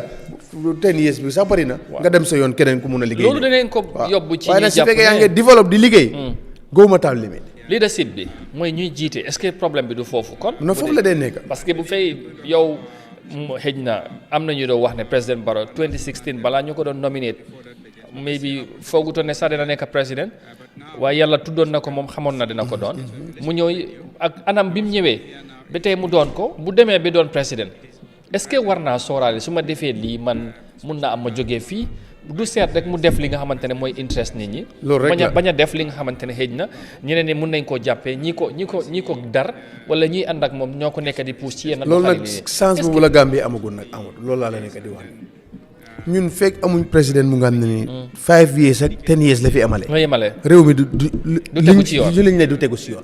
parce que it's not da nga fi sànni draft constitution ba tey su fekkee ne keneen ku fee ñëwaat wala moom moo continué draft constitution dinañ ko fi yàgg a sànni. parce que gunge àndandoor bu neex la te baaxul si constitution bu nekk du dundee nii baaxoon na de sa njëlbéen. waaye lu dañ ko rocc si réew mi yëpp leen génne lu ci gën a baax yëpp dañ ko génne soo nag foog ñu am ku ñu jaral 5 years laa fay am waaye danaa jubbanti lu fi yàqu yëpp defar lu fi baax yëpp man ma dem ngeen indi keneen wala man. nekkuma fi ngeen bàyyi moo continuer. waaw ci anam bi waaye ci nii laa koy doxalee. waaw si nii leen koo doxalee. lépp pour réew mi ak aswa réew mi. feeg amuñ président bu sacrifice pour def loolu. problème bu ñu nekk ku fi toogit maa la ko wax yàlla mën na andi soppeeku waaye ku fi toogit. boo moytu sax dinañ jëlaat lamp di seeti ku fi mu. waaye damay faral di dégg ngay wax ne ku bëgg réew mi yàlla du la jiital. loolu tam am na ku bëgg réew mi rek la yàlla di teg ci kanam. non góob ma ne yàlla dina jiital ku bëgg réew mi waaw xam nga yàlla tam dafa am lu réew wax mi ban intérêt ngay am bàyyi li bëgg réew mi nga nekk sa bëgg bopp. daf dee am loolu dafay defa contradiction bu boobaa. non contradiction mun na faa ñàkk xam nga yàlla ñun moo ñu bind. bu ko neexoon ñun ñëpp ñu gëm ko. waaye mu ngi ñu bàyyee ku nekk sa bopp. waaw ñëw nag wax ñu yoon yaa ngi nii. bii mooy bu baax bi. thank you bii mooy bu bon bi. all right léegi nag yaay seet. man dama diggal boo demee bii moo laa yóbbu fii. boo demee fii nga jëm. soo loolu nag mooy itam mun ngaa bëgg nag mu bàyyee la. ba pare sax boole la ak sax ñu lay wax naan lii nga war a def lii nga war a te lu moo di am si présidence su ko defee da ngaa dem ba fàtte ne. man mii nag bi ma fay ñëw nu ma meloon ak léegi yow da ngay dem ba fàtte sax. li gars yi di wax ne ci French ne léeg-léeg ma dégg suñu mbokki Sénégal di wax ñu ne pouvoir dafa am réalité pouvoir dafa am. waaw am na jàpp ne loolu naxaate la bugg a bañ doxal lu baax rek. dafa am parce que non waaye réalité pouvoir mooy la mun ñang yow tey boobu mun ñam bi ma la xam tey di toog ci Eyeafrica di toog Good Morning di wax li ñu bari jàpp ne mooy dégg. mooy doxalin bu baax bi. tey buñ la falee ñu gisaat beneen ñang. non d'accord ma loolu su fekkee ne xëy na dégguma wot bi bu baax. exactly loolu mu waroon mun a nekk. waaw waaye dama ne daanaka président si duñ dee am sago yuñ koo defee fekk fi powuloo bu ko coo tegoon président Barrow mii su la waxee. lu ko gën a sonal technocrate si def si dee bokk. bu ko ñoo la dee coordinate ñoo la dee guide ñoo la dee orient. gom loola li foog nga fippu. elif leen ñoom waaye bul elif seen commande. all right ñu dellu Makati bu seen commande elif la waaw ñu déglu match pass bi gaa ngi soogat.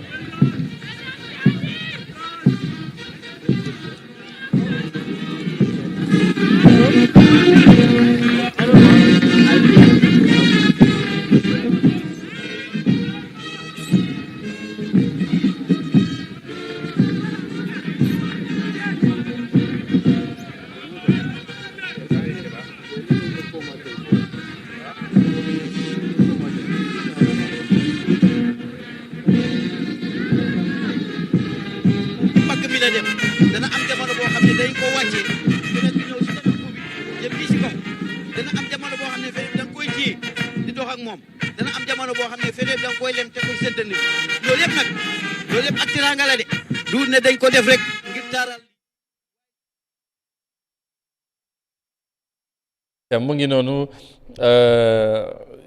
ci ni ngeen ko gisee noonu match pass bi gars yi tàmbali nañ ko te tamit niñ koy defee dina doon lu rafet ñu bari ñu teew ci Makati Square lii lañ fay xaar lii la ñoo bëgg a gis suñ takkader yi ñëw wane seen mënin ci match bi xam naa ne duñ tàggatu la buñ ñëwee niñ koy defee crowd bi ñu fay nekk ak kilifa yi danañ koy rafetlu lool moo ñang lii tam mu nekk memen bu am solo donte ne defin bi xëy na tey jàpp nga ne luñ war a mën a changer la boo tamit ñu bari li tax ñuy teew ci independence mooy fekkee match pass bi donte ne président bi sax dina wax ay kaddu waaye ñu pari sax loolu duñ ko fa xaar parce que ñoom bu li jeexee rek dem nañ ñibbi.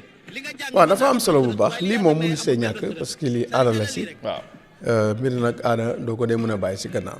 waaye daal after nag war neen seetaan naka leen ko defee. ifin sax li si war a jàng dafa bëri. ifin ñii di maaj sax. war nga waaye ñiy maaj ñii sax ñoom naka la ñoo dundee. ak lan mooy seen condition. soo loolu yëpp def si dara li si jar a lijjanti la because bu fekkee ne am na kuy ñëw di maaj. kooku soo cekoon salaire tey bu si joxee dépense 15 days mu jeex. su ko kooku maaj bi dina ko saf. waaw bu ko safee tam dina ko teel a doylu de. waaw parce que tey ñu bari ñoom bu affaire yi di raj ñu ñoo yàkkamtee sax because booy raj rek. da ngay gis matu nga dansaamoo xaram man ndéewoo ko. waaw wala ak mel noonu. so xëy na sax wala naka lay. xëy na sax foofu bii moom tey bu doon taay mi ndéewoo dina am package bi dina fa nekk sax ñoom after am na fu ñoo dem boo fi li fi ne ba nga pare fii. non dafa day am package. bu dee fekkee ne time ndéewoo la kay bu doon time ndéewoo gars yi am na lu leen dee indil yow si gannaaw pavillon si da nga fàtte. waaw foofu leen dee nekk Eyeafrica su demee foofu la si gannaaw. waaw waaye nag seen welfare dafa am solo. moom laa wax seen nekkin dafa am solo seen dundin ñoom across all sectors. that's what I mean. ñoom ñu fa nekk ni ñëpp. ñoom laa wax. from the police xeeti sécurité bi yëpp ñu ngi fa. from the soldats. su mooyee SAS. waaw ñëpp a ngi fa. waaw police ang fa. prisons. immigration. so ñoom ñëpp they are important. ñoom ñëpp. waaw ñi ngànk mbiri sécurité la si réew mi. waaw so léegi nag moom muy dem di maaj naka la département bi mel naka la nekk di dundee. ndax wareefam. am na ko. ak yelleefam ndax mu ngi ko gis ci liggéey bi. so su fekkee ne amu ko. yaa ngi màgg independent lu amuloo ko sax. so léegi nag ñun tur bi am nañ ko ñu ngi koy màggal. waaye yëg bi. ci doxalin. ak nga yëg ko. loolu dafa des si réew. keroog bu ñoo ñib si rek bu ñoo jógee sabax. waaw ñoo ñëw ci yoon bi ay 4 am 2 am ñoom la ñoo fekk ci kaw tali bi ci condition yu métti ñu it's not safe. ñu sacrifice. for me toj laay réew mi waaw surtout police. ak soldats yi toj laay ngay amee. di nii toj laay. gisuma dara lu fa siif. waaye taxut with all that ñu ngi risque taxaw pour saaf sa réew. xamuloo moto buy ñëw lan moo fa ne. waaw waaye lu mu guddi di nga ne nii na ngeen def li fi nii ñaadi leem abe ñaadi. waaw foo ngeen di dem xam nga maa ngi la mën a dem lii is not safe. waaw ba Sirif mu ne dëgg ñi ay jàmbaar lañ. ay jàmbaar leen. waaw because balaa nga xam ne foo ñu ngi toog si kaw tali bi di xaar yëpp pour kaaraange. liy dugg si réew mi ak luy génn si réew mi. muy naaj muy sedd. muy taw mu ñàkk a taw. ñoom nañ fa dañ koo def waaye ñooñu nag seen nekkin. ndax day independent. seen welfare. bu doxut. dafa war a doon yittee kilifa yi. su nekkul su defee amul nu mu war a amee. it's not independent. absolutely amu ko. waaw bu fekkee kooku noonu. te loolu am sax in fact. waaw loolu moom moo am. because tey fii it's very rare nga dem si police station bu nga xam ne daanaka fekk. liñ soxla equipment si ñu soxla li ñu war a liggéey. everything is available. ok ñu dellu foofu Makati Square dégluwaat gars yi seetaan match pass bi after si kanam la.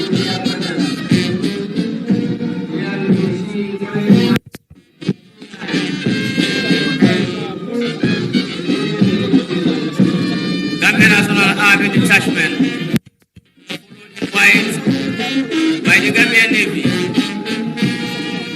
and now the Republican National Guards, followed there by the detachment from the general duties.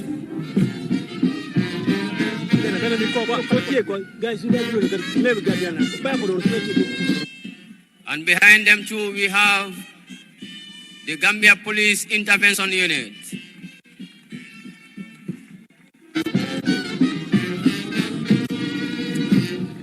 The dignitaries shall we rise for the flag as it passes. All those in colors should salute.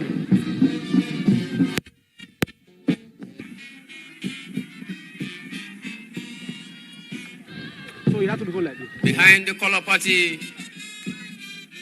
is the... Shall we resume our seats, sir? Thank you. Behind the color party is the Gambia Immigration Department.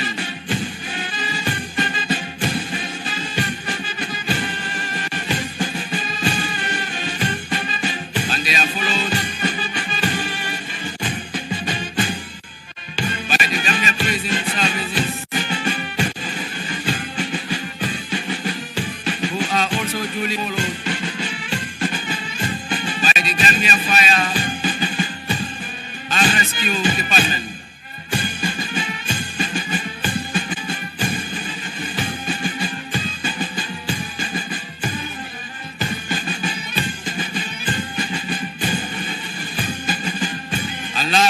list we have the Gambia Revenue Authority.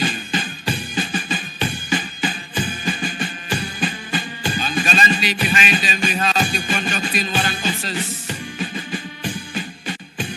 with their pay sticks, who are followed by the parade 2IC.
a living symbol of discipline that we are witnessing on the parade.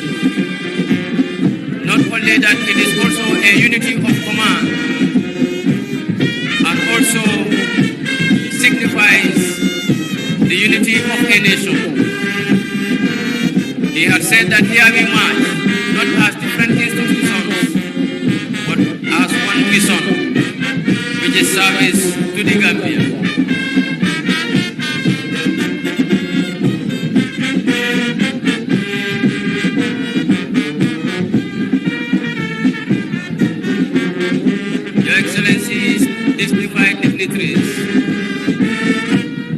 Leading the parade is the parade commander, Lieutenant Colonel Ambrose da Costa. behind him, marching gallantly, is Captain Molujo, the detachment commander of the Gambia National Army Male Detachment. Behind him is the female detachment led by Captain Sirandu Gassama.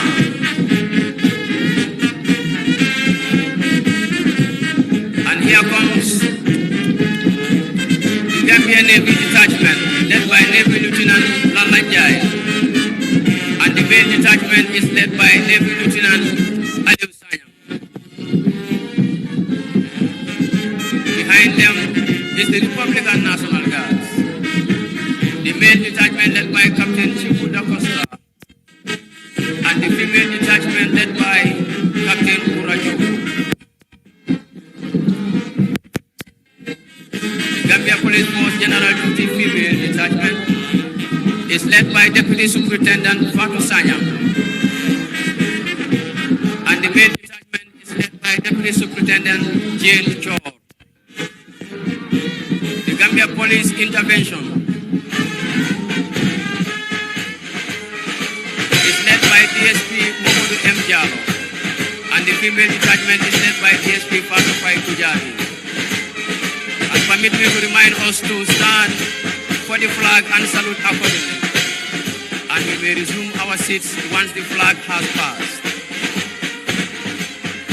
This standing and saluting of those in color signifies our respect and benevolence towards the flags and the country in general. The color party is led by Senior Ensign Captain Janaba Sane and Junior Ensign David Lieutenant Seni Jammeh. The escorts are Staff Sergeant Baji Binta, Sergeant Jallo Fayol, and Petty Officer Fatmara Fofana. The Gambia Immigration Female Detachment is led by DSI Fatou Kamara. And the male detachment is led by DSI Mfanso Baji. The prison services male led by DSP Usman S. Kamara. And the female led by DSP Tida SPR. Gambia Fire Rescue Services Assistant Divisional Fire Officer Pantanjai and Habibu Sao led the male and female detachments. And the GRA is led by Senior Collector Ismaila Jawara and Senior Collector Aminata Jaju. The conducting warrant officers marching behind them. Accordingly, 002 Sanya Yaya, assisted by 002 Baji Aruna and 002 Jadamu. The parade twice marches gallantly behind them. And the parade adjutant somewhere is Navy Lieutenant Adamajan.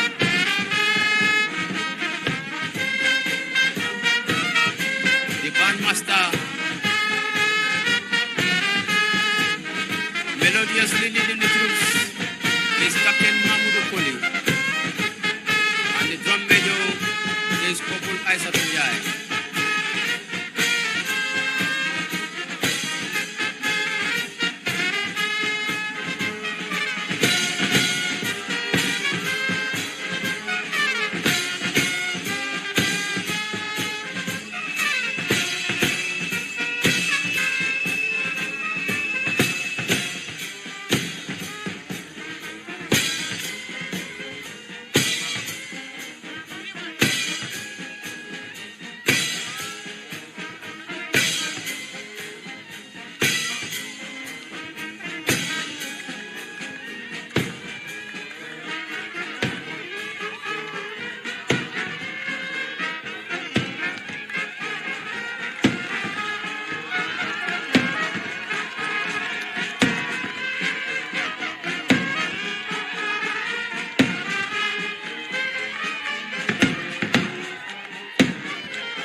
watun to ladi amote kum ala nun nit performance be keri Abdoulaye Cham yakarna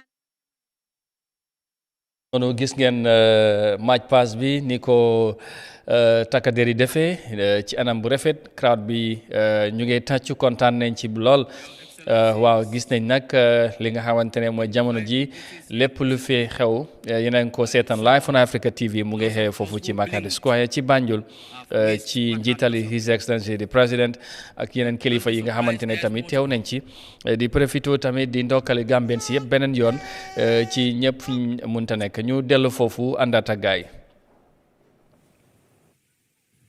Pride will form 2 ranks from 3 ranks.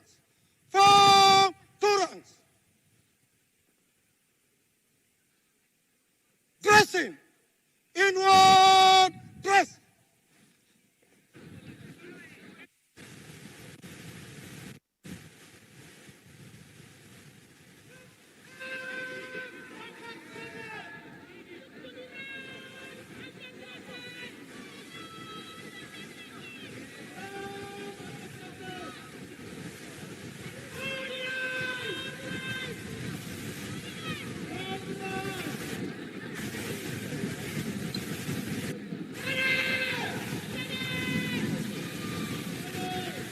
Your Excellency, distinguished invited dignitaries,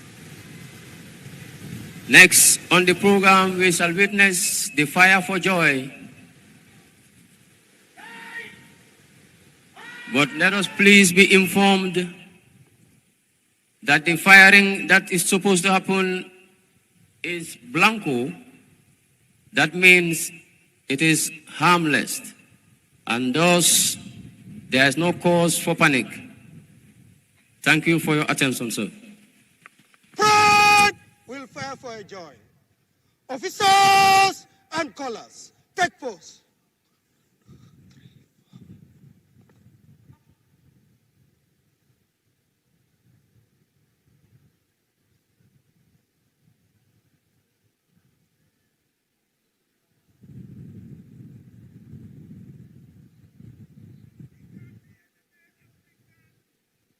Standing, load.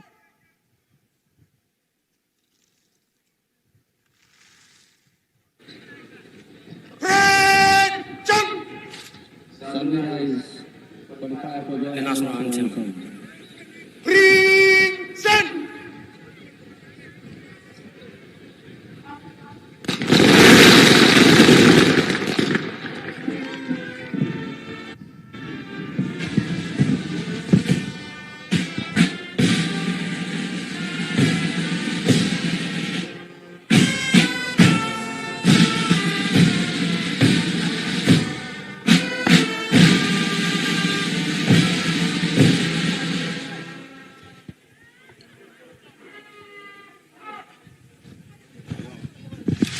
Okay, amam bange ka fole fire of joy. Ha what? Present. From the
We will resume our seats, sir.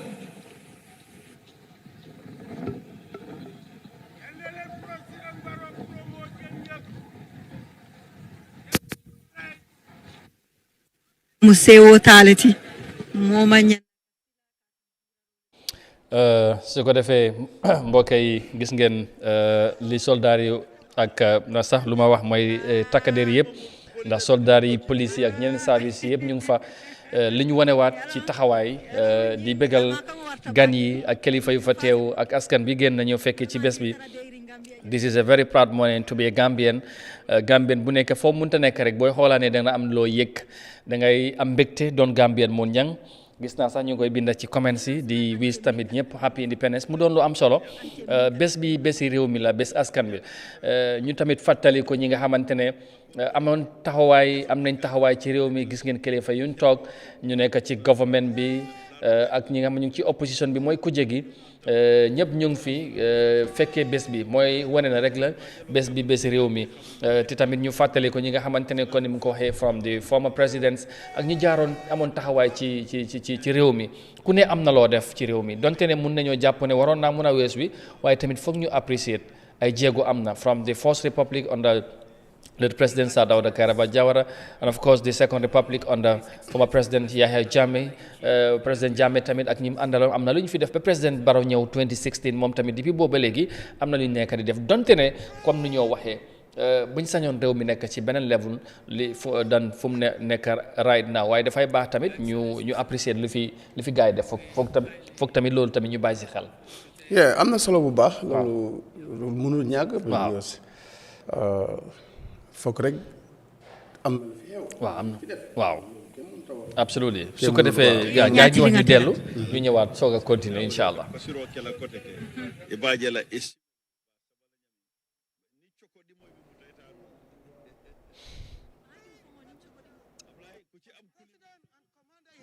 doo ko mun lii kay seet nag fii fi mu nekk nii fi la ñu wone loyalty ku ànd ak moom gis nga ko dégg nga yuuxoo yi waaw léegi nag comme ni ma waxoon ca buntu bu njëkk ba rek kenn rek la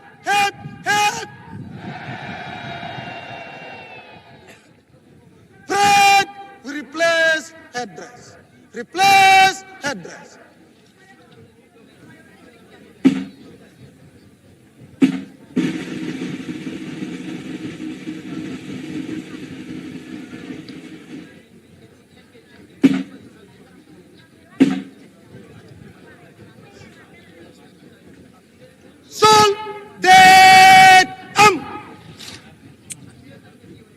The 3 hearty cheers shall be followed by the national anthem.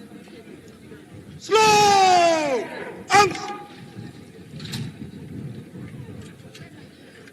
National salute! Present!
arunga iti mafama mankutusum kuvuju kunifanaka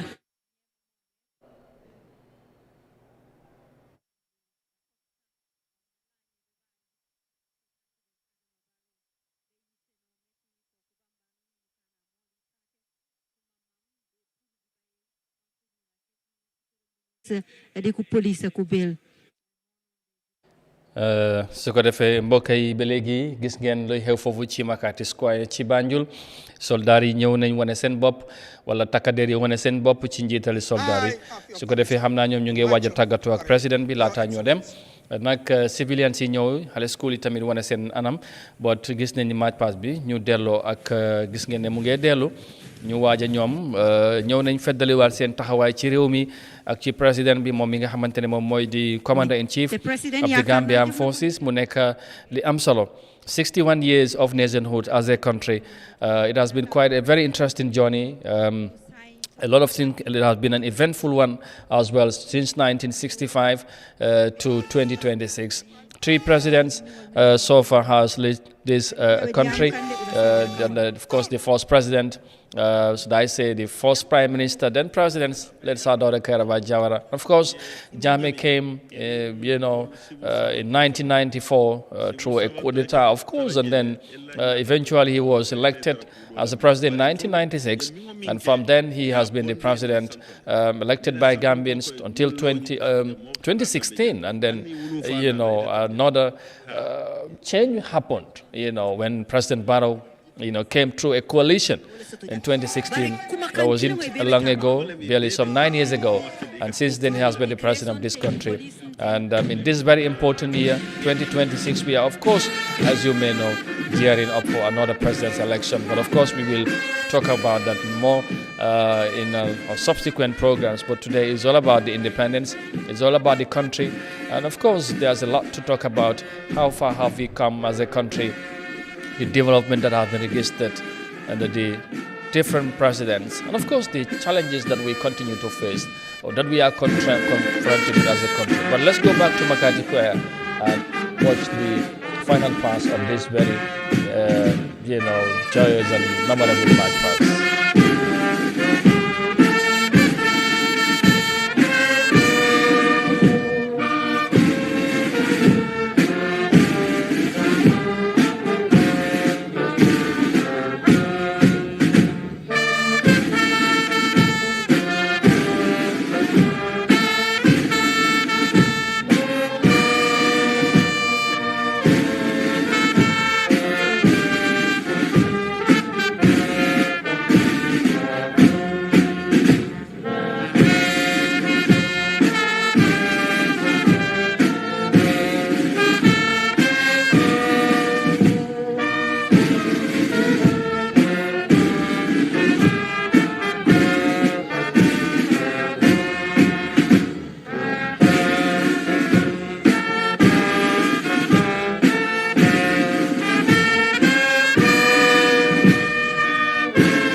with two holy obligations.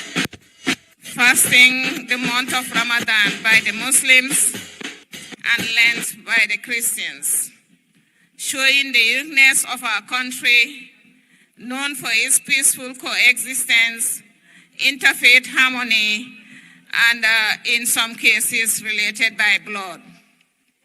Excellencies, distinguished guests, today is a significant day in our calendar. In the early years of nationhood, parents, teachers, various sectors of society get excited to celebrate our independence from British rule. However, many also look forward to the day, and this is manifested by the wonderful parade by our security forces as we just witnessed, but also a reflection of our achievements over the years since we had self-rule in 1965. It was through dialogue, negotiation, that we attained our political independence.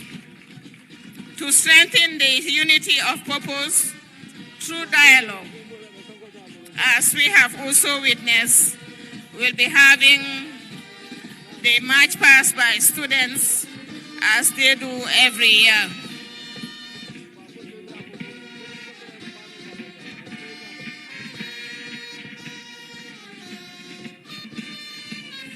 As we are witnessing the wonderful parade, Scout Band is doing a special entertainment, but also a march past leading the schools, athletes from lower to upper to secondary school. Gambia Scout Band.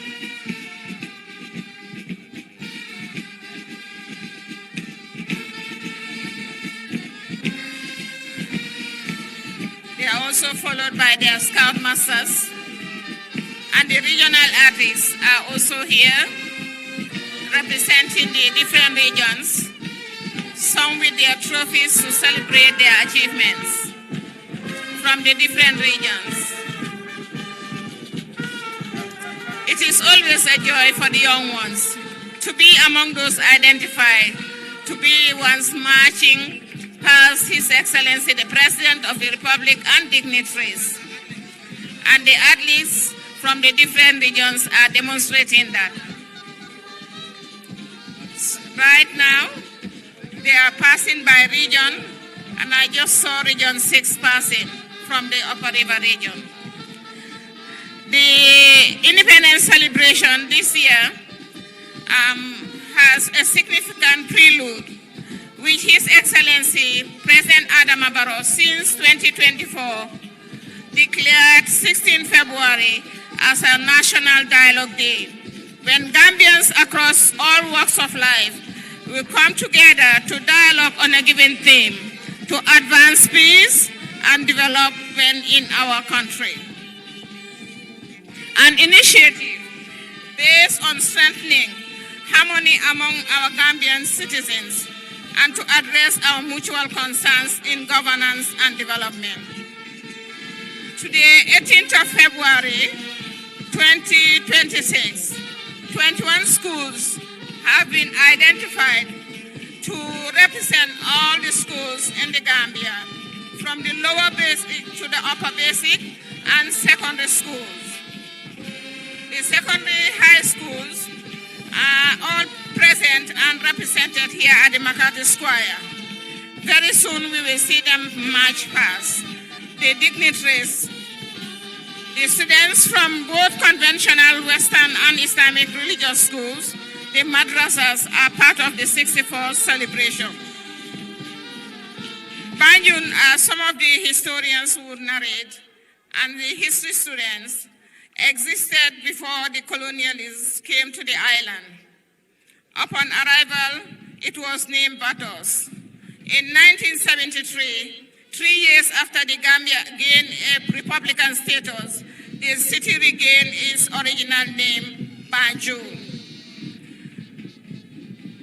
As the police band the police band are also leading the march past of the schools. We still, as they march past, we will use the opportunity to recognize dignitaries here present, including the former ministers and former ambassadors. We also recognize the presence of the mayor of Banjul and also a colleague from Yoff, who are all present.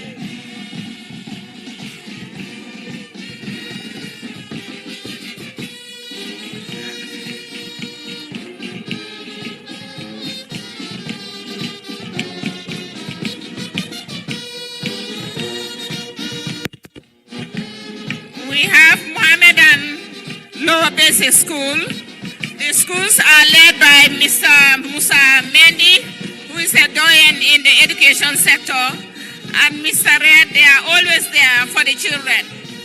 Muslim High School, followed by St. Joseph's Lower Basic School. Methodist Primary School also follow in their blue and white. And we have Kampama Lower Basic School in blue check and white. Reverend J.C. Fai Memorial Lower Basic School also follows. On days like today, we tend to remember the pioneers who fought for the Gambia to gain its independence. The likes of first President of the Republic, Sir Dawda Kairaba Jawara, Per Njai, Sanjali Bojang, Famara Wasature, among the lot. However, it also reminds us of women who were involved in politics like Mrs. Palmer. We now have Muslim Madrasa School passing, Wesley Primary School, my own alma mater, Albion also, my alma mater, and they're all passing in the green and gray khaki, and the check and khaki green check. We have St. Mary's Lower Basic School in red and white, also with their Gambian flag, waving, and they're also among the representatives of the students. Hamza Barak Lower Basic School in green is also here, marching past, and the Royal Presentation School Banjul in blue and white, all well dressed, prepared, the girls in their skirts. And then we have another Arabic school passing by, along with Gambia Gabajahumpa Upper Basic School in gray and white. It reminds us of IB Gabajahumpa, the pioneers in Gambian politics. Reverend J.C. Fai Memorial School is also in brown and the tie and dye red. St. Joseph's Upper Basic School in blue and white, followed by St. Augustine's Upper Basic in purple and white. I think white is a very prominent color as it represents peace and harmony. It is also important for us to express the importance of unity and peace in our development. Now we have in the senior schools passing another Reverend J.C. Fai Memorial Senior Secondary School and the Gabajahumpa Senior Secondary School.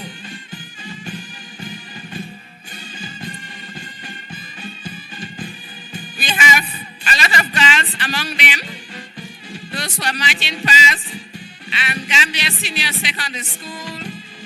And it is one of our alma maters.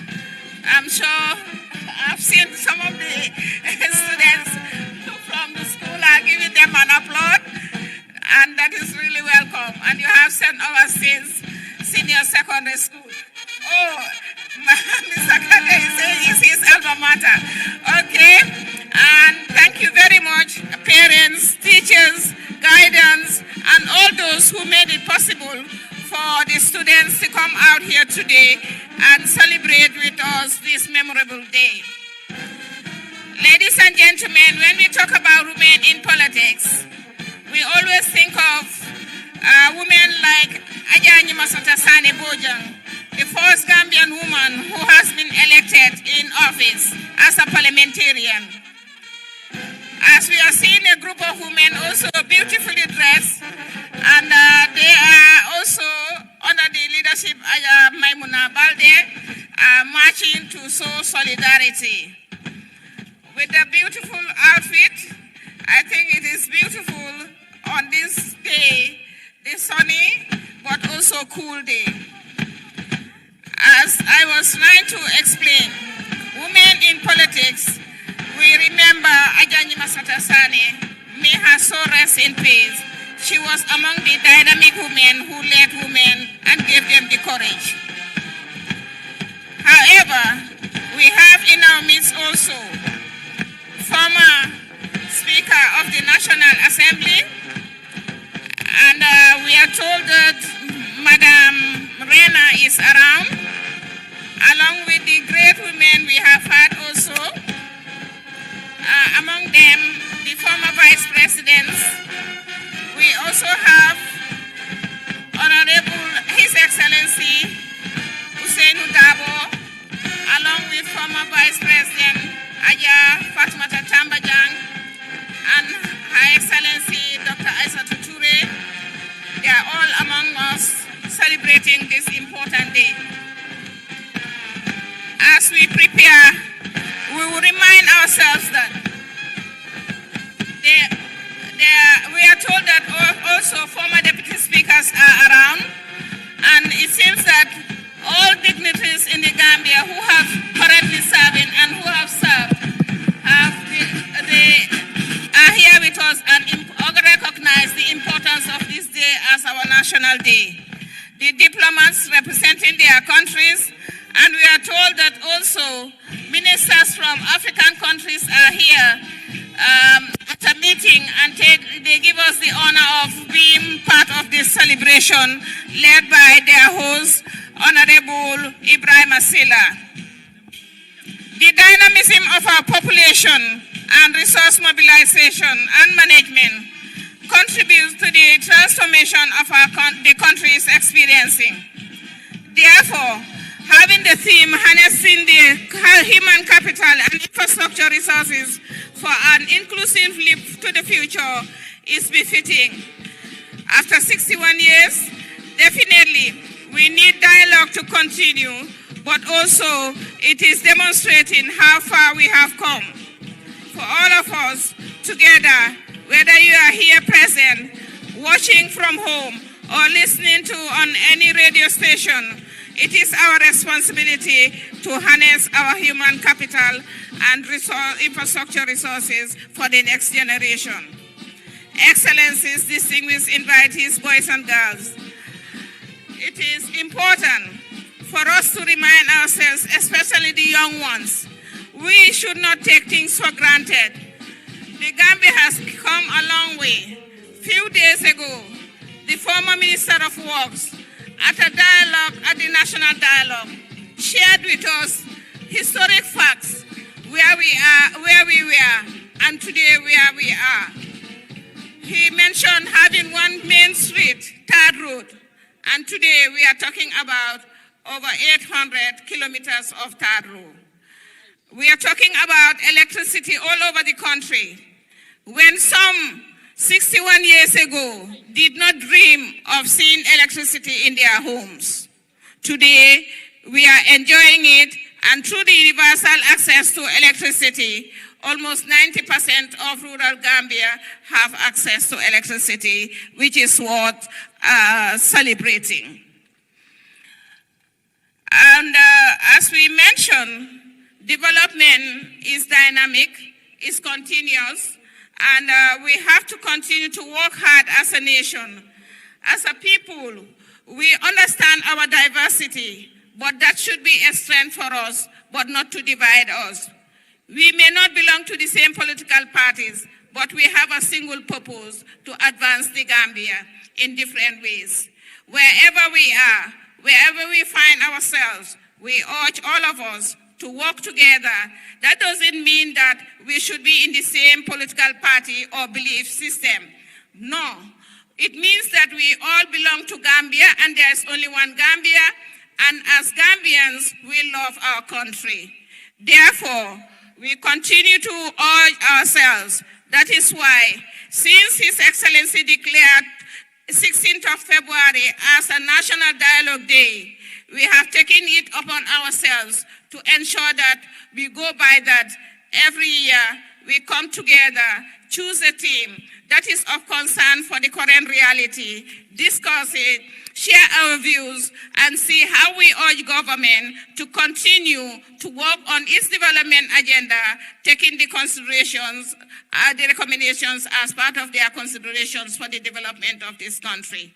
And we are proud that a few days ago, over 300 Gambians sat together among themselves, young and old, students, officials, ordinary citizens, discussing issues of harnessing our human resource capital, but also the infrastructure we have, whether it's road, whether it's electricity, whether it's education, whether it's in the health sector, wherever we are able to. Especially in this day of digital age, we all know that we cannot do without it. So therefore, the Gambia advancing through those structures is a welcome address. At this point, we have been alerted that His Excellency is ready and set to address the nation, especially the school children here present today. On that note, Your Excellency, President Adama Barrow, Commander-in-Chief, and the President of the Republic of the Gambia, we invite you, sir, to come and deliver your address.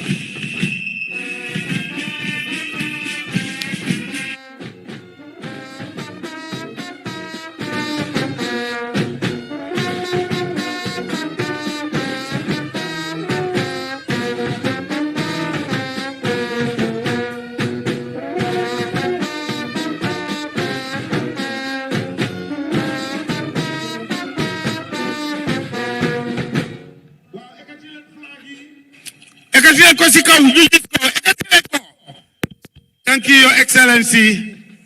The floor is yours.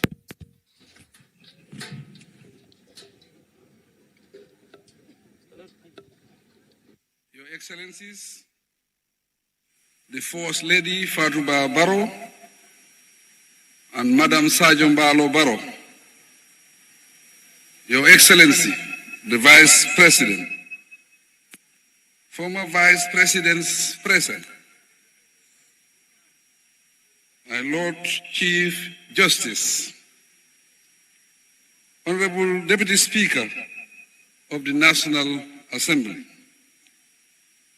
Honorable Members of Cabinet and the National Assembly, Lord Mayors of Banjul and Kanifing municipalities, regional governors and executive coordinators, chairpersons of area councils, members of the diplomatic and consular corps, government officials and service chiefs, religious leaders, distinguished personalities, ladies and gentlemen, boys and girls,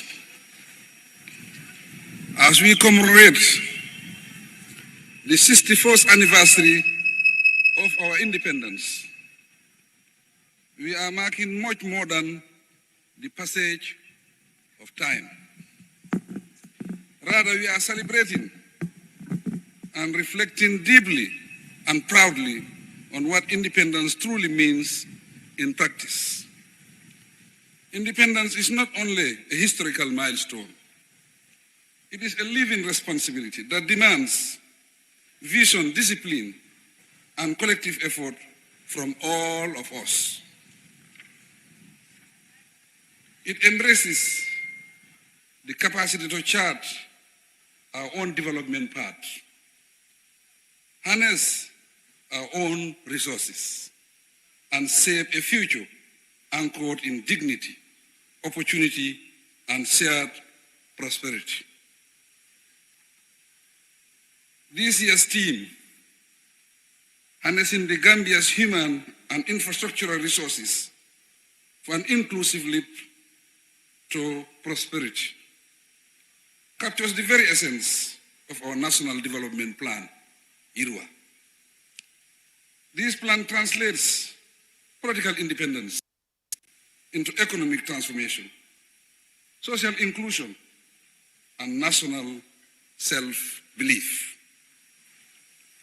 IRUA provides the strategic direction for building resilient, strengthening institutions, and ensuring that no Gambian is left behind. 61 years ago, our forebearers fought flag and anthem, but for the right to decide our destiny.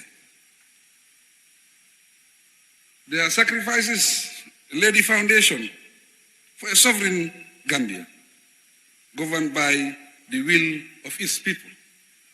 Today, IRUA stands as a modern expression of that historic struggle. A Gambian-owned blueprint, driven by Gambian priorities, and focused squarely on improving the lives and livelihoods of Gambians.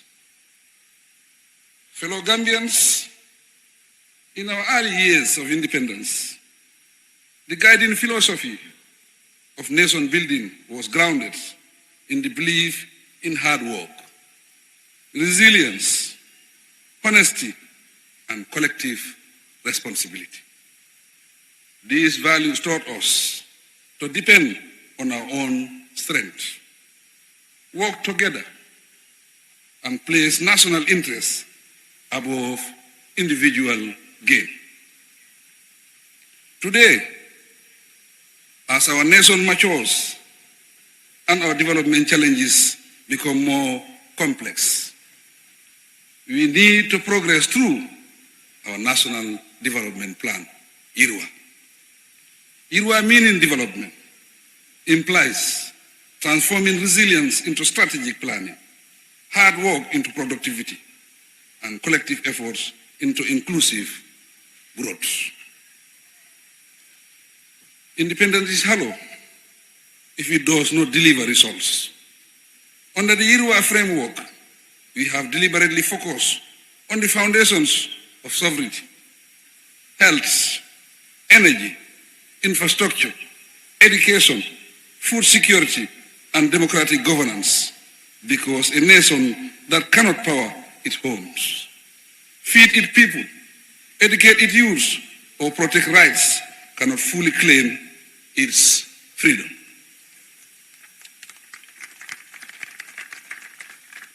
Since 2017, and consolidated under IRUA, we have expanded and upgraded health facilities across the country, strengthened service delivery, and invested in human capital so that access to healthcare is no longer a privilege but a right. In the energy sector, the expansion of the national grid and the commissioning of renewable energy projects, including large-scale solar investments, reflect our commitment to energy independence. Climate responsibility and economic competitiveness. Our roads, linking rural farms to urban markets and communities to opportunities, are not merely infrastructure. They are at risk of inclusion and national integration. From the OIC roads to feeder roads across the regions, these investments are reducing isolation, facilitating trade, and opening up new economic opportunities for our people. They symbolize independence that connects rather excludes. Distinguished guests, ladies and gentlemen, at the heart of Yirwa is our renewed drive for food self-sufficiency, agricultural modernization, and rural transformation. By supporting farmers with improved inputs, equipment, extension services, market access, we are reclaiming control over our food systems. Additionally, we are reaffirming the principle that a sovereign nation must be able to feed itself. Agriculture does remain central to employment creation, poverty reduction, and national stability. Independence also demands freedom with accountability. Building on the democratic foundation laid by our pioneers, my government has expanded civic space, strengthened institutions, established the National Human Rights Commission, and reaffirmed respect for the rule of law. These measures are essential for consolidating democracy, promoting justice, and ensuring that governance remains responsive to the needs and aspirations of the people. Fellow Gambians, no nation can leap forward without investing in its people. Through Yirwa, education has been repositioned as a strategic pillar of development. The rollout of the competency-based curriculum, reforms in early grade language policy, and the transformation of key institutions into universities delegated to education and civil service excellence are designed to produce skills, values, innovation, and professionalism align with national development priorities. Our youth, who represent the largest share of our population, are not a challenge to be managed, but a resource to be unleashed. Through skills development, entrepreneurship support, digital innovation, targeted youth financing, we are laying the groundwork for a generation that will define Gambian independence in economic terms through enterprise, productivity, creativity, and resilience. Ladies and gentlemen, we admit that challenges persist. Youth unemployment, cost of living pressures, climate shocks, and global economic uncertainties remind us that independence is a journey, not a destination. Yirwa teaches that resilience lies in planning, unity, and discipline. Through national cohesion, social solidarity, and shared sacrifice above politics, ethnicity, or region, we will overcome these challenges. To our civil servants, I reaffirm my government's zero tolerance for corruption, inefficiency, and complacency. Independence required integrity in public service, efficiency in delivery, and accountability at all levels. We will continue to strengthen systems that ensure public resources serve the public good and deliver value for money. Before I conclude, I wish to express my profound appreciation to the parents, teachers, and especially our children and young people whose enthusiastic participation in today's celebration and colorful march past have added pride, joy, and national spirit to this historic occasion. Your discipline, energy, and patriotism reflect the promise of our future and the values we seek to nurture as a nation. I also extend sincere gratitude to our defense and security services for their selfless service, professionalism, outstanding participation in this Independence Day anniversary march past. Their unwavering commitment to safeguarding our sovereignty, peace and stability remain a cornerstone of our independence and national development. In conclusion, fellow Gambians, the story of Gambia at 61 is one of renewed confidence and purposeful direction. Through Yirwa, we are converting independence from a historical achievement into a daily reality,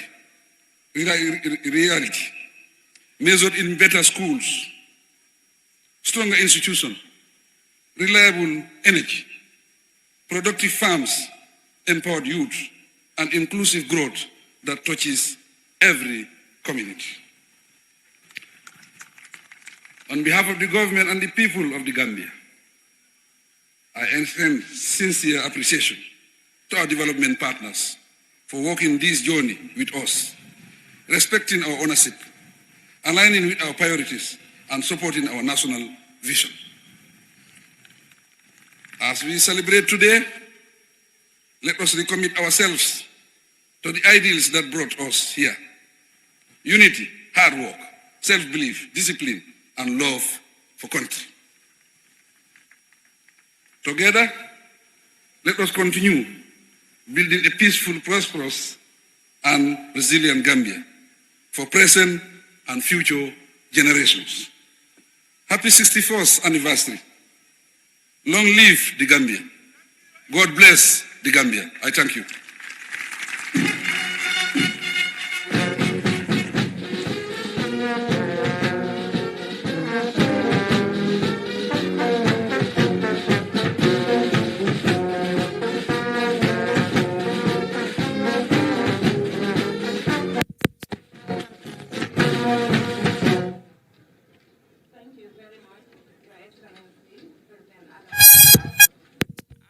Excellencies,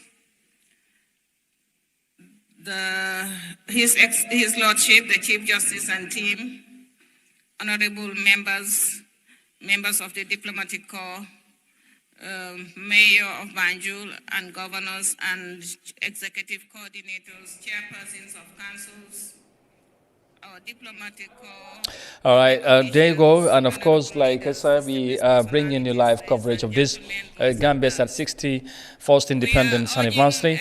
The President of the Republic, His Excellency President Barrow, there addressed the nation. He highlighted some of these government development trajectory, and of course also calling the highlighting the need for unity and for togetherness. And more importantly, he says that independence is not a destination, it's a journey.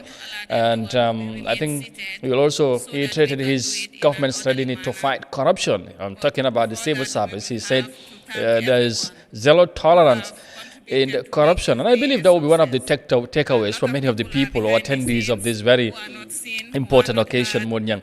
And as I was, listening to the president, I came across very interesting message from one of our viewers, and I felt I have to read this message out because he has said something very, very interesting and important as well.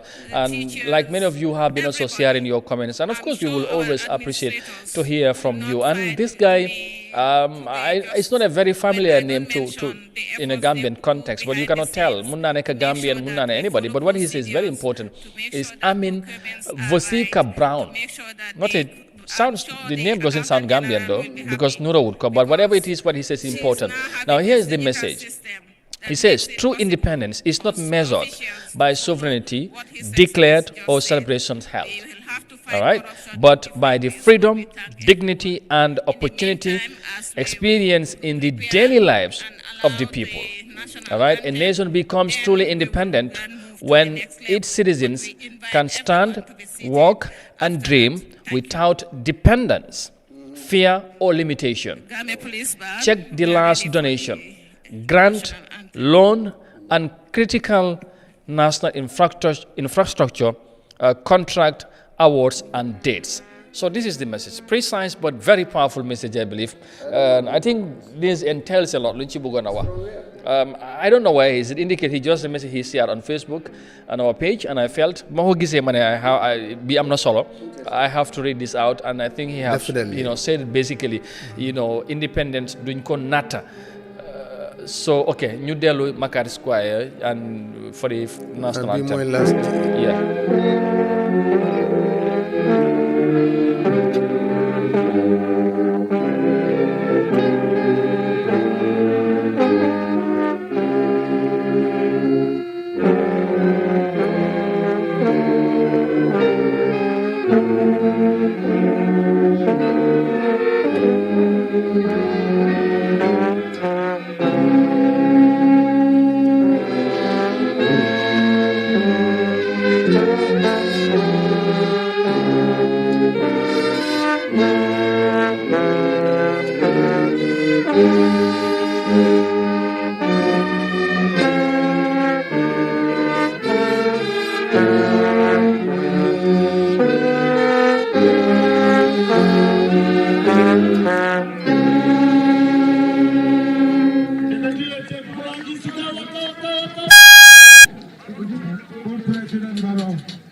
jërëjëf Ousseyn Dia borom Africell.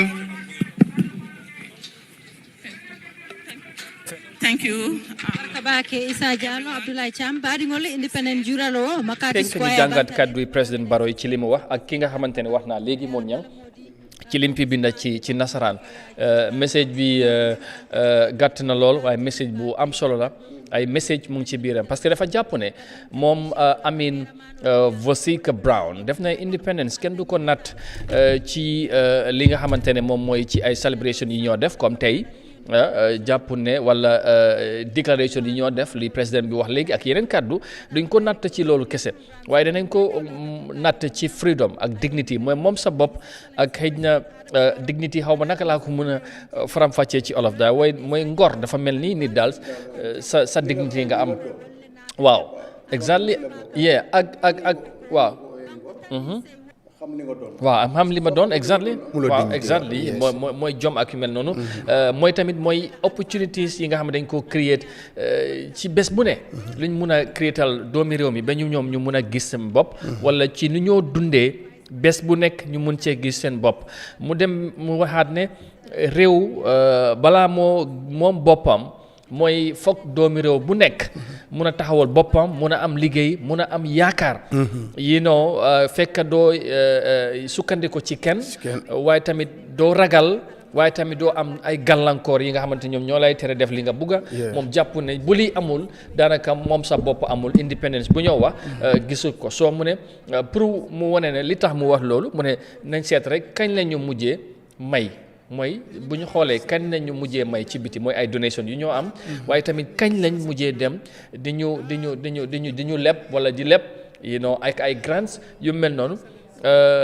loolu yëpp mu ngi noonu su ko defee gëlu gan yi la ñu ngee joxante gan yi loxo ñëw bu nekk ñuy waxtaan kooku xaw ma kan la waaye xëcc na ko waaye gis nga looya Ousseynou Dabo moo njëkk a ñëw jaar waaye tey teewul papaam ñu waxtaan moon ñang waaw yëngal na ko nag waaw yëngal na ko tuuti waaye waroon na ñëw waxtaan ni mu waxtaan ak kii nii former vice président Aïssatou Touré deputy speaker Sidi Ndiaye mu ngi noonu ñoom am na solo waaye kaddu bi dafa am solo lii tamit dafa am solo mu nuy wante ak gan yi waaye ci li kii wax balaa nga moom sa bopp mun ñang yii moom foog mu dajaloo bu fekkee li amul pour moom mbir mi daal wax rek moo fi nekk ay déclaration ay match pass pour loolu moom taxul nit di wax ne moom nga sa bopp. definitely lu mu wax am na solo bu baax. parce que lu yàgg nañ ko fi di ko fi wax. definitely xam nga loo mënta am si àddina. su fekkee ne lu bëri li nga war a am amuloo ko. waaw li nga war a def defuloo ko. xam nga fii dañ lay wax si dëkk bi fii.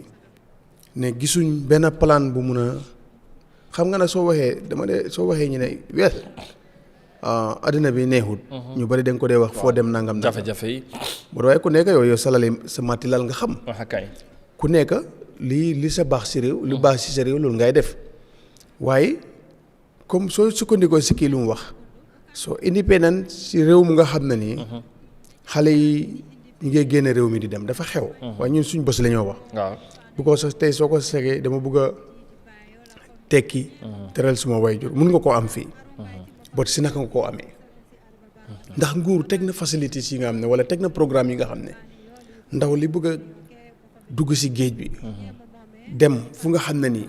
bu fa demee lu muy ay nit la fay fekk ñuy liggéey comme moom dem si réew bu nga xam ne ni réew boobu comme réewam nu mel noonu la commencé woon ba tey mu am lu mu am ba ay xememteef nekk fa ba nga war a faa dem yan programme la ñuy amal pour téye ndaw boobu ba nga xam ne ni ñu bëri dinañ mun a wax ne lu maa dem di uti fële liggéey am na si réew mi fii loolu dafa manqué si suñu réew yi fii spécially di Gambia so secondly ko wax na dëgg réew balaa nga màggal independent sa xel dafa war a dal dafa war a dal parce que xam nga dépense boo ko ndey ak bàyyi kuy liggéey daf ko sañ a am waaw su fekkee yaa ngi xëy di liggéey every day te yow amul sa dépense yi boo ko ndey ak bàyyi c'est problème nga gis ku deful dara ndax lu dul wër wax lu amul ñëw nettali diw lii la wax moom di samp ay taax réew moo mën a boo ko gisee war ngaa tiit tey ñu bëri buñ duggee si politique wala nga jege nguur mun ngaa léegi-léegi mun ngay tekki samp ay taax te boromam fayeekul weer wala lu muy fayeeku weer bu si bëggoon a dund moom njabootam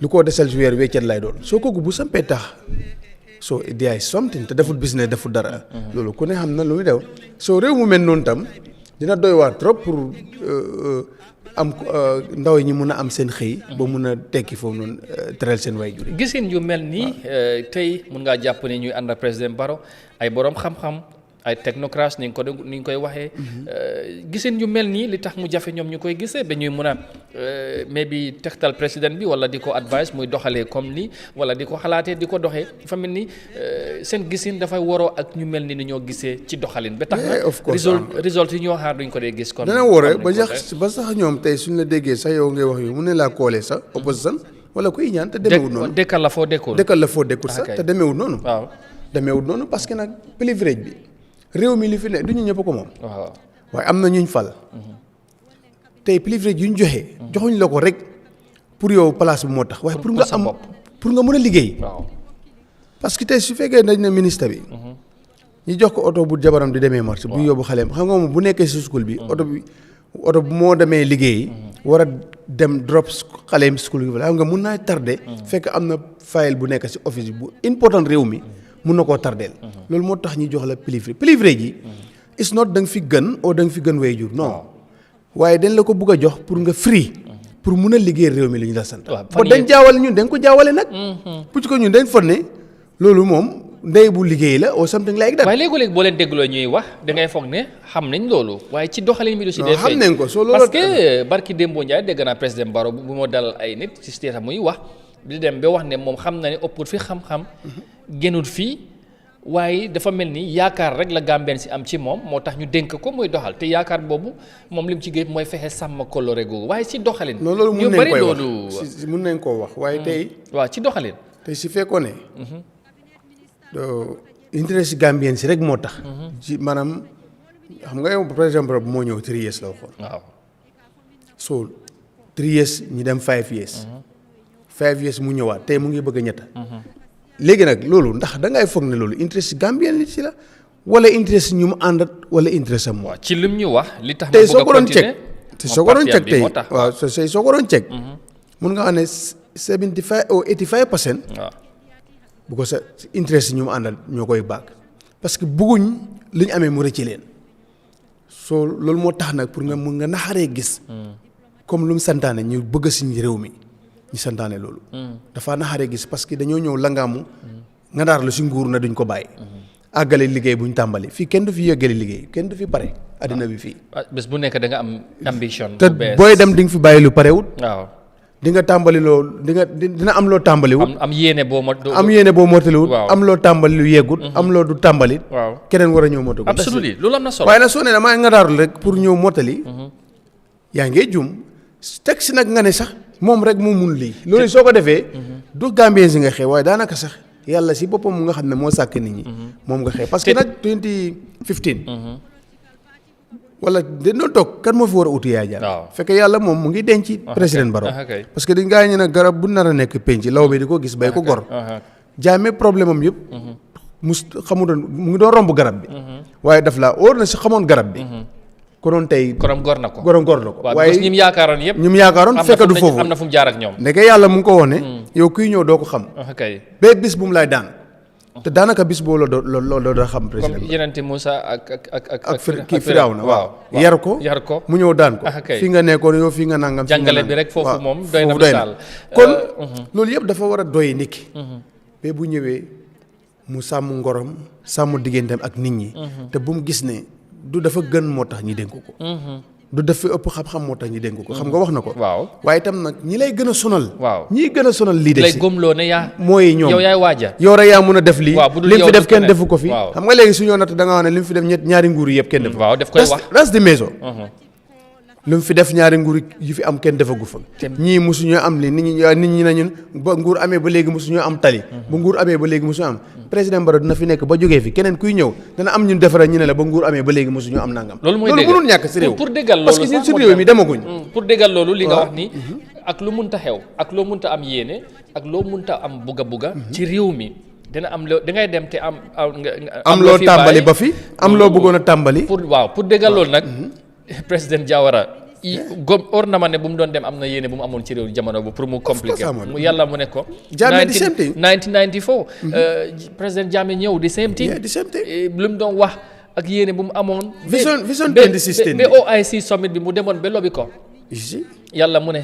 yaay lobby yaa ko président Barrow moo ko def pom bii nii mu yónni vice président former vice président Aïssatou Ndiaye Seydi dem teg xeer bi waaye ci lifin waaye du moom moo ko inauguré loolu mooy governance loolu mooy governance waaw président Barrow tamit ñëw te am na li moo tàmbali am na li moo am yéene am na lu mu def ba pare am lu mu defi mottali na am na wax na lu mu def ba pare sax waaye am na li nga xamante ne bugg na ko yàlla moo xam boo xëy na du moom moo koy am na sax lu mu bugg te mënagut ko waaw exactly te wóor na ko ne bëgg na lii waaye mënagut ko absolutely foog rek nga bàyyi fi loo tàmbali bàyyi fi loo bëggoon a tàmbali bàyyi fi loo mënu dara waaye foog tam keneen kuy ñëw fii ba even su fi amee 20 years dana am ku ñëw ku nga xam ne nii dana defal ñoo xam ne loo xam ne ñoom it mun nañu wax ne depuis Gambie ba Gambie léegi amuñ loolu du yéemewut nekkul something lu yéeme all right léegi pour nit ñi xam ne rek tam lépp luñ defal Gambien bi moo ko moom mayuñ ko saraxuñ ko daf ko yelloo te den am right pour defal ko pour tam ñu xam ne mbir mi tamit ñu yore moomuñ ko ñoom nekkul ñu sarax waaw du saraxu du ñaan te moomuñ ko nit ñi de waroon nañ mën a tëgg seen dënn ñun liñ bëgg a defal nañu ko ci jamono waaye right now yow warloo bàkkee ne ñun ñoo def lii ñoo def nangam non parce que li ngay def génnewuloo ko sa poos te da nga ko war a def del nag comme li ñu fi waxoon keroog rek nit ki da nga koy romb si toolam muy béy moom tool bi nga ne ko jërëjëf te moom tool bi waxantuma laa nag président bu askanam sant liggéey mu def liggéey sañ nit ñi sañ nañ ko wax jërëjëf we are all know président Barrow am na fu mu fekk réew mi am na fu mu ko yóbbu ku nekk ak sa jamono moom jamonoom si la gën a tabax yoon ak tabax yi mu gën a jublu si jamono yii la gën a yomb waaw xam nga si jamono yii la loolu gën a am facilité pour def ko waaye dama dee waxal gars yi ma ne yes Jammeh def na si lu bari tabax na ay school Jawara si boppam fan naa ñu ne bàyyi na fi 5 high school defoon na ko fi 5 or 4 ba pare dund bi yomboon ni temps mi suñ mairie di bay maalo di ko lekka nice jàmm ji no problème démocratie ak yu mel noonu am yëpp dal mu dem Jammeh ñëw 94 5 6 affaire yi commencé change keppaari Jawara gi yóbbaale na ko ba 4 5 ba 6 keppaar gi jeexul waaye 7 ba constitution bu es bi ñëwee 8 keppaar gi dem mu des keram muy doxal moom itam mu ñëw njàng mi fu ko président Jawara bàyyi woon mu am fu mu ko jëlee moom itam ñëw yokk school yi xam nga ne yéen xam nga da ngeen daan dox dem ay kilomètres di jàngi school daam ra wax na ko fi siñ ci sóori balier rek moo fi amoon school ba yuuna président Jammeh ñëw tam yokk yooyu noonu yëpp soo xam nga loolu mu ngee dem tuuti yooyu noonu am na fi tabax ay school dem ba mu yàgg mu génne girls free education yooyu na ñëw ba mu yàgg mu génne nangam président Barrow tam ñëw yokk si am school yeneen yu mu tabax Jammeh def foundation university président Jawara def ko bu amoon programme am sax mun na am sax amoon na ko GRTS gii nii programme yi président Jawara la si la dem bàyyi ko fi Jammeh ñëw mottali ko university Jammeh def ko fi ba tey bu ñu ubbi Faraba tey président Barrow moo tombee loolu understand nga loolu mooy réew muy dem bot soo boole loolu yëpp nag dama ne speed fu mu waroon a àgg réew mi fu réew mi waroon a àgg si ñetti nguur yi fi jaar yëpp dafa des gannaaw buñ ñu moomee suñ bopp dafa des na 65 ba tey di soo cagee ñaari nguur yëpp liñ jël si askan bi ak xaalis yi ñu jëlee si tubaab bi ak fi luñ ko spéné war nañ romb fii war nañu romb fii waaw soo bu la léegi ci suñ delloo ci kaddu président Barrow yi tey ñaari yëf laa ci bëgg ñu def jàngat rek xam naa balaa tey muy tàggatoo ak gan yi bu tàggatoo bu jeex rek xam naa ne bu demee ñun tamit ñu ndar keppal jotaay bi but li ci gën a fees gis naa sax ci ñenn ñi ko wax na ci mbiri corruption ba balaa ñoo wax ci corruption bi ñu wax ci bay dundee bi mu wax self reliance mooy mun a dundee suñ bopp ci wax na ci mbiri agriculture ci mbiri mbay boo ko dégloo du lu bees non du lu bees président Barrow ci kàddoom yàgg na koo wax est-ce que wax ko jamono ji dina tax Gambien si déggee ko leneen wala na woon fa woon na ko defee non wax du ko cee jëf ak matériel yu tegee la ñoo xaar waaye dina gars yi mun nañu wan dina ay tracteur de non loolu dafa des loolu doyul Amadou fekk gisuñ ñi am fii ay private company yoo xam ne dañu pour ñëw invest ci mbay comme ay Jah Oil yes nga gis benn àll 1000 hectares ñi gor ko bi ko sa ñu ne dañ koy bay nga dem jaxali pacca gis mu ceeñ comme nu ko soldaar yi ceeñee am lu ñu fa def dégg nga dem ci bépp xeeti lu ñoo lekk wala lu ñoo naan nga gis bu ci noor bi ñu ko fee am tey waroon nañ gis ay 100 hectares ñu ne fii watermelon lañ fi def xaal ñu ngi ko faa bay mu ñor ñu ordonné lii si réew mi fii la ñoree tey xaal boo fi gis boo laajee ñu ne Sénégal lañ ko jëlee te suufam ndox leen amee te ñun ñu ko amee hôtel boo dem nga gis fa xaal maanaam wane na leen buñ ko bayee fii dinañ ko mën a njëriñoo of course parce que dañ ko soxla suuf ak ndox leen amee ñu am suufam ndox seen waa doomi dëkk yi ñu ngi koo def am na compagnie yu jógee si yeneen dëkk ñoo def ko waaye not ñun tam mënuñoo invite compagnie yooyu parce que ñun bu dee ndox ñoo ko gën a easy gars yi pour am ko bu dee suuf si am nañ ko dañ war a investi loolu defaral ko suñ bopp comme niñ commencé investi soble seeg pompiteer bi ni ñu la ko waxee ba nga xam ne war nañ see dund ay 9 months si rice bi di same thing pour loolu nag ñu dañ ko loolu moom amagoon si li si réew mi amagoon si lu mu si bëgg te gisaguma programme bu mun a jox réew mi liñ si bëgg a tam si maalo ci dund yooyu noonu si mbay mi tegi mbay mi programme am dafa des mu wax ko ci kanami ministre of agriculture mu ngi toog waa xam nga loolu moo ko jox ba soo moytu sax moo ko jox lu moo wax ni sax waaye daal wax ji bëri na dem na ñëw na mooy ne agriculture bi rek leen mën a jaaree ñi am independent waaw bay dundee boobu mun nañoo gën a jox 50% independent ñu amal ko suñu bopp te boobu nag nuñ koo doxalee gum nii mënuñoo arrangé demagul fenn 65 ba léegi nuñ koo doxalee lan mooy xam naa ne lii nekkul topic bu bees wax nañ ci waxate ji at some point da ngay laaj ci lan mooy problème bi ci réew bi nga xamante ne réew mi yëpp ndox la suuf bi karfa macha allah suuf bu barke la foog ñu indi lu ëpp ci askani réew mi ñu ne ay ndaw la private sector foog mu ñëw ndaw ñu am doole mooy leeboo maquette bu ñu am ñu waroon cee profito ba loolu yëpp tey am nañ ko am nañ ndaw moo ëpp ci askani réew mi nga am suuf bu naat yàlla may la ndox fu ne waaye problème bi mënuñ cee utilise bi mun a dundal suñ bopp ci mbay moomu leen yaa ngi wax private sector bi bot ñooñu tamit bul fàtte ne private sector ñoom ci profit la ñoo doxee parce que investment bi ngay def dafa lay wóor ne boo ci duggee dana am loo ci am dafa jaral nguur est-ce que loolu nguur moom moo war a dem tàggat leen gunge leen ci côté boobu ba ñeme la gis nga Jah Oil tàmbali na bot léegi mbir mi xëj na dafa am suma xarit yi jëli soble waaw Sénégal ak xaal yi bu xaal bi ñoree mu dem bu soble bi ñoree mu dem waaw daf day indi trop millions CFA waaw waaye mu ne soo demee di xaal bi di nga fa gis Spanish yi Marocains yi Sénégalais yi mu ne ma wax soo demee nga gis seen tool yi machine mooy daw ñëw rek indi bu ñëwaatee rek i hectare tooy na mu ne ko loolu da nga fa ne mënuñ ko mun a yees war nañ koo mun a am soo si war nañ mun a ut pexe yooni nit mu dem si compagnie yooyu noonu ne la ñun tam bëgg nañ ngeen ñëw Gambia what is the problème nguur gaayet leen dimbale leen si ba ñëw samp ko fi xanaa xamuloon tey am na toni soble yooyu am ku bay gerte yaa koy ëpp xaalis right now parce que soble 18 kilos la saako boo nga ko jaay 1000 plus so loolu neex na amee xaalis surtout jamono ji 18 kilos soble dafa yomb surtout ak pompiteer te xam naa ne réew mi dana nangu loolu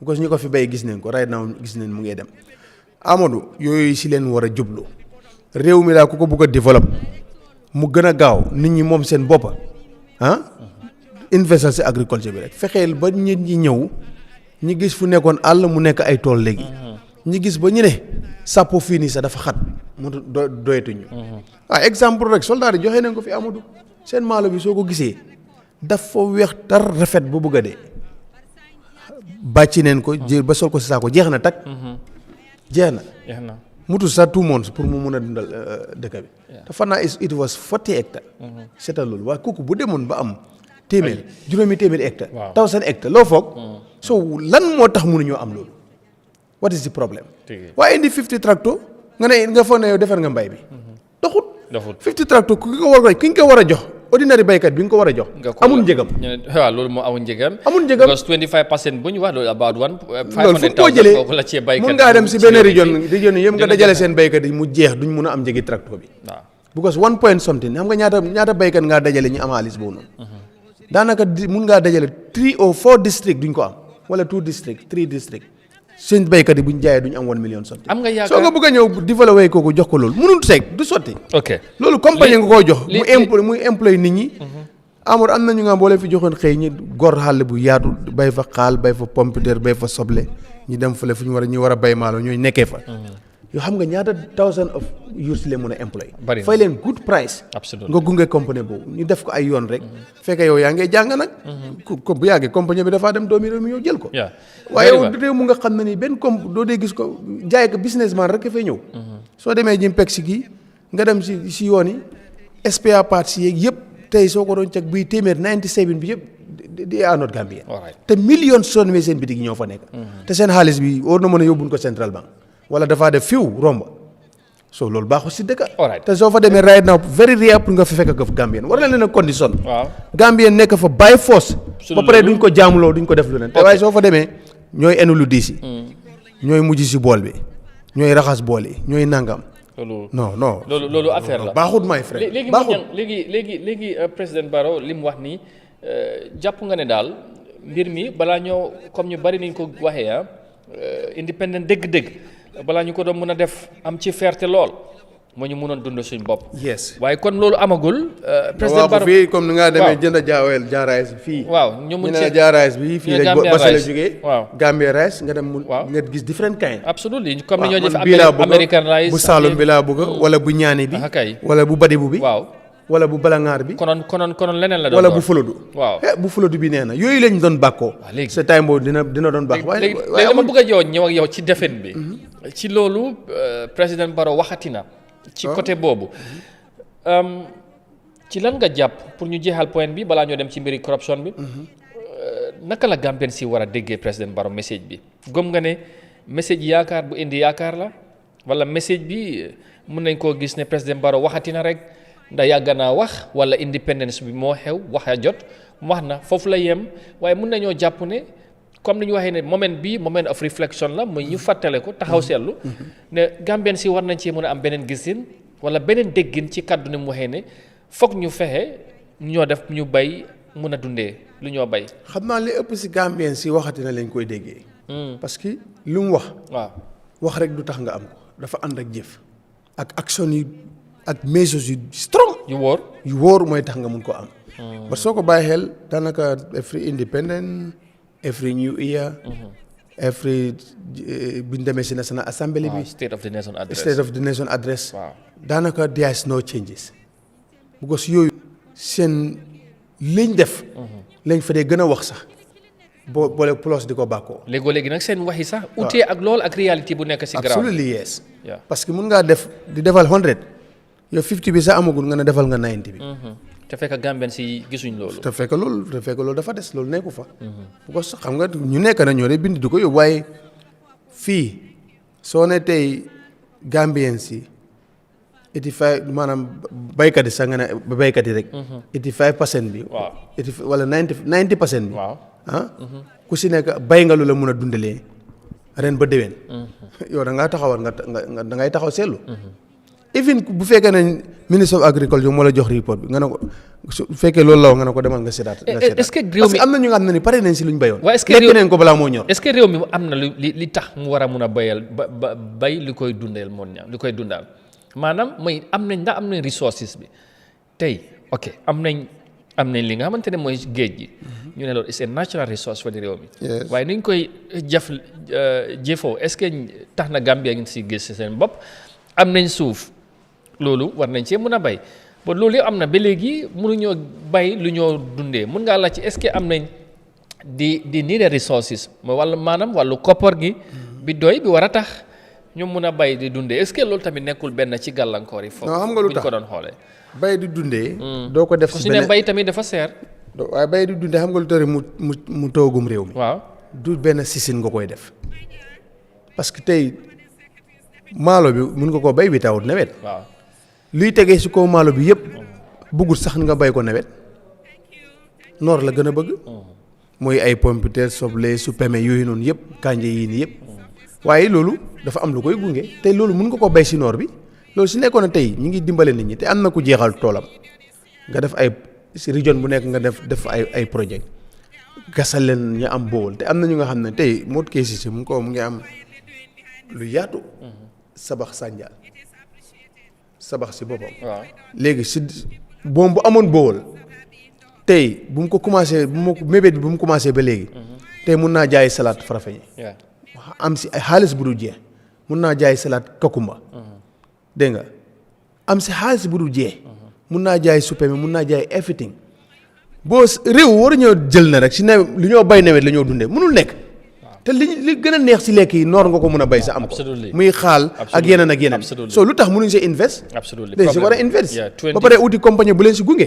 yes loolu dafa jar gars yi dox ba seen dàll yi jeex. dugg plaine ba plaine bi mënut a dem fu moo dem pour nga am ne am na ñuy ñëw nga jox leen jàppale leen ñi dem si fu mel ni LRR CRR ba pare dem URR pour def région bu nekk.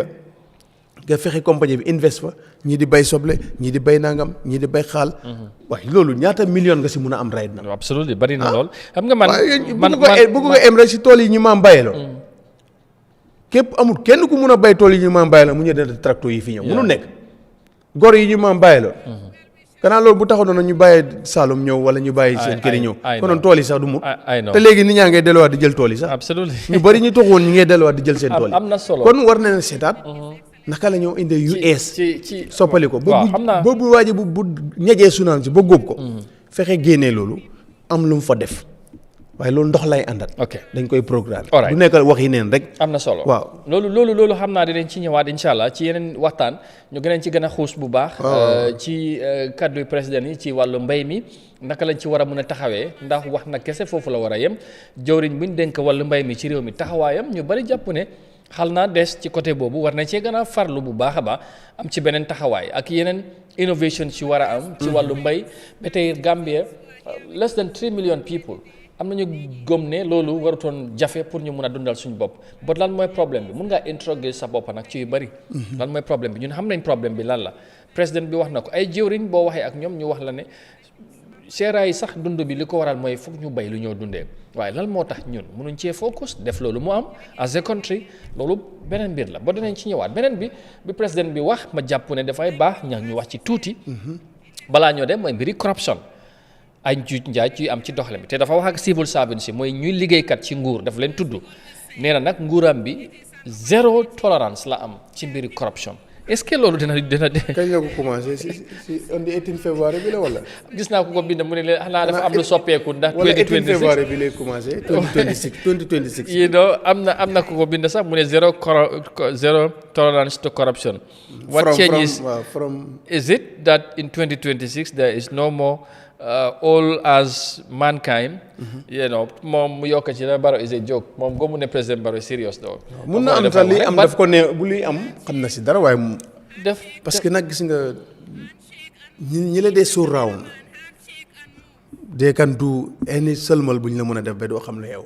no but reports are everywhere. audit reports yi ñu ngi wone. ok waaye kon jeex na loolu moo tax nit ñi am problème moo ñaan. kon jeex na waaye soo bàyyi xel moom 2017 ak léegi. waaw parce que nag. am nañu su la mais bi su ma waxee li am ko ne waaye Jammeh mu fi nekkoon. kooku loolu moo tax ñu génnee fi Jammeh. because dafa everything moom moo si toogoon. waaye 2017 ak léegi amoon liñ fi duut baaraani tuuma wala liñ fi joxeñ baaraan. si loo xam ne sa den set committee. ñi càmbar. duut baaraan amul. duut baaraan Omar Diagne duut baaraan Ousmane Fall. ne ñii laalee nañ si lu xew nii. bari na de. si ay billions nga ne ko fa ñu ku ñeek mu naxari bari na. ma profité si sax nuyuwaale Madi Jobaate gis naa sometime last week or so mu ngi doon bind texte benn mes di laajte fan la recommendation ci local government commission bi fan la toll. ak National Assembly Jammeh Asset Commission boobu tamit fan lañ toll. parce que naka lañ koy mujjee waaw non fan lañ toll sax la wax. ci report yooyu yëpp nag bu yóbbu gars yi xam ne daal fii yëpp ay affaires yi. waxoon naa la ko fi ne na leen ne yii yëpp programme yi ñoo teg la ba 2026 Roma wax naa la ko. non waaye est-ce que noonu la war a mën a dem. ok bàyyi ni dem xam nga ma la ko wax du léegi boo gars yi pareegul. boo kenn pareegul si. waaw definitely. soo léegi nag. yooyu daf fi bëri yuñ tuumaal si bunti réew mi yi nga xam ne ni fu koom-koom yi réew mi di gën a jógee soo fa demee dundee leen baraani tuuma ay lu fa lub si xaalis. ay millions léegi ay billions sax but there is no action koo xam ne ni am na kuñ fa jël sax na ko ne yow si ngaw te dal ma si jaaxal dafa am ñi nga xam ne nii comité leen dafa am ñu koy saytu ba pare. indi seen recommandation nañ diw ak diw ñii den laal wala ñii den laal waaye du ba léegi di mujj fenn. so mun naa la jox exemple pétrolier ñu ngi la wax ay 4 billion. Gam petroleum scandal boobu. yes. Russia oil scandal boobu. foo ko déggati léegi lu pel la. dafa mel ni président bi mu ngi dem. waaw dafa mel ni gan yi yëpp. bu ñibbi moom day dox dem. parce que dafa mel ni nuyuwante ak gan yi mu ngi doon. xam naa du mun a ñu nuy wante ñëpp. xam naa nag waaw ñu koy gunge nag bëri na de moom bu doon ñoom mooy. waaye danañ am bu gunge bu teen la rek. ba si bunt bi pind bi la ñooy am. waaw da comme ku am mbóor. loo ko gunge ba si saako yi. bi ñii dem si giri bi la ñooy am. ndeysaan nag kay. ñii dem si giri bi la ñooy am. ñu ngi koo bàkk de. xam nga géwél yi moom. waaw kay si la bokk nag. waaw njiiti réew mi ñëw na ànd ak réew mi ci bés bu màgg bi le Independence Day 61 years of nationhood 61st independent anniversary bi nga xamante ne tey lañ ko doon amal ci Makati Square ñëw na garal na ay kaddu jiite ndaje bi pare na mu ngi noonu dellu State House moo ñang xam naa ne dem na ñëw na léegi tam ñu raadu ab waxtaan bi bu yaa ngi nekkoon ci point bu am solo ci li président bi wax mbiri corruption ak yu mel noonu ñu jeexal waaw soo yooyu dafa ci jaaxal trop. waaw zero tolerance la wax mooy am audit yi génn. waaw ba sax ñu bëri ñu ngi wax ne audit bu ñu génne sax. waaw loolu yëpp daanaka liggéey bu mu def. te arrangé wu leen arrangé wu nguur si élection yi ñu dëgg ma la nangam. moom ba léegoo-léeg nga gis bu ne carax génn. waaw moom former auditeur si boppam wax na ko. waaw former auditeur soo kooku li semtin. soo kooku nag bu ñëwee ne la pare ne amatuñ duñ ko toléré. su la neexee nga téye ko on the 18 February 2026 président loolu la wax. moo tax la wax. loolu la wax loolu nga koo téye. kese li si des moom da nga koo bàyyi si gannaaw. doo ci am yaakaar sax from date mun na ko commencé from date tey 18 February 2026. gars yi nee na élection yi lañ nekk de. non dégg nga mën naa am from lu ko dalee tey. waaw jëm si kanam. jëmali boobu. dootu te amal diggu na gars yi si kanam gars yi la ko wax. waaw am nga yaakaar man dama fa ne loolu la wax. am nga déclaration bi dama miin ne is from today ñu jëm si kanam. waaw loolu laa wax waaye li passé moom loolu nit ñi gis nañ ko. loolu kay moom dara xewul am na ay reports yu tegu loolu foog ñu càmbar ko war koo liggante. xëy na yooyu la bëgg a tàmbalee. lu ma leer daal mooy ne. xaama mooy ñëwaat mooy toogaat si bopp réew mi xaw ma waaye su fekkee moo toogaat report yooyu moom suñu amuñu tegee ko saay te fileeg 2026 duñ ko laal pour mu leer te su fekkee dafa wiinaat boobu moom ba neexee beneen 5 years bi dana tax ñu forget about everything. président Barrow am reports bu mu wax xaw ma bu local government commission bi waaye bu Jammeh asset commission bi dafa taxaw wax nit ñi bu xale yi jógee génn réew mi yëngatu tuuti président Barrow jàpp ne jar na pour mu ñëw wax ak askan bi lan la ñu wax dafa wax Gambie ne bëggoon naa def independent committee ñu gestu pour mu xam lan moo xew parce que moom sax am na report yi nga xamante ne jotu ko léegi nag nee nañ ko National Assembly ñu ngi war a gestu na leen may ñu gestu def seen liggéey waaye nag Gambien si ànd ak daal bàyyi ñu def liggéey bi bu liggéey bi sottee recommendations yi ñu ko jox lépp luñ ci jox dina ko implement to di laata he would left no stone unturned ba dëgg bi feeñ mu leer léegi ku la wax loolu en tant que njiiti réew yow gëm nga ne kooku sañ naa du am beneen doxalin uute implement report boobu xanaa kay léegi ñun lu ñu war a wax. léegi lu ma la laaj National Assembly committee bu ñu dox liggéey boobu nañ baral seen liggéey ñu pare report si ñu war a defar ñu defar ko jox président bi recommendation bi ñu seet élection dana tax moom du implement wala naka la. léegi lu ma la laaj waaw. loolu président mu ngi ko door a wax ndax lu mu wax tey si réew mi mu ngi ko door a wax. déedéet am na li mu wax yàgg na koo wax waaye doxal waaye boobu ak bii dafa wutee. pour man lan moo utee. parce que boobu. pour yow soo santee comité ñi def seen liggéey jébbal la ko. waaw moo wax lii ak ñàkk ko wax mooy am. TRRC bi nag bu ñu ko jébbalee. la wax TRRC bu ma sànni kàddu lu mu wax. nangu na de. lu mu wax. mu ne dañuy doxal. sa loo gis. pour ñoom ñu ne ñu ngee doxal de. loolu mooy doxal bi. doxal bi kay ak ñaata commission moo fi am boobaa léegi bu network bi sax nu mu tuddati internet bi sax bu barki démb bii nga xam ne ñu ngi bëgg a yóbbaat gars yi si boobu recommendation bi nangu implement nañ ko mooy wàññi nañ ban wàññi génne nañ price floor bi loolu lañ la recommend daal gën a rey nit ñi nga naan ma la tamit dañ gën a rey nit ñi amul njëriñ price cap lañ def there is no impact amut ko ci askan bi every yu ma la wax nii fu président bi day wax askan bi 85% bi daf ko dee indiwaat lu mu waxoon la ok waaw léegi kay lu si des mooy naka leen koo jëfee ba si man dafa am bunta yi nga xam ne politique mooy tax duñ mun a use 100% pour jëfandikoo ko maanaam loolu la dañ si dee calculer daal politique bi la ñoo jawal ak intérêt nit ñi politique daf si dee bokk xam naa ne ñu ngi ci weeri koor ñu ngi ci weeri koor toogaay bi yàgg na tuuti te ñu bari xam naa ne ñu ngi ci yeneen yitte waaye li ci gën a am solo mooy ñu wax rek ne tey bés bi bési réew mi la ku ne war nga cee gis sa bopp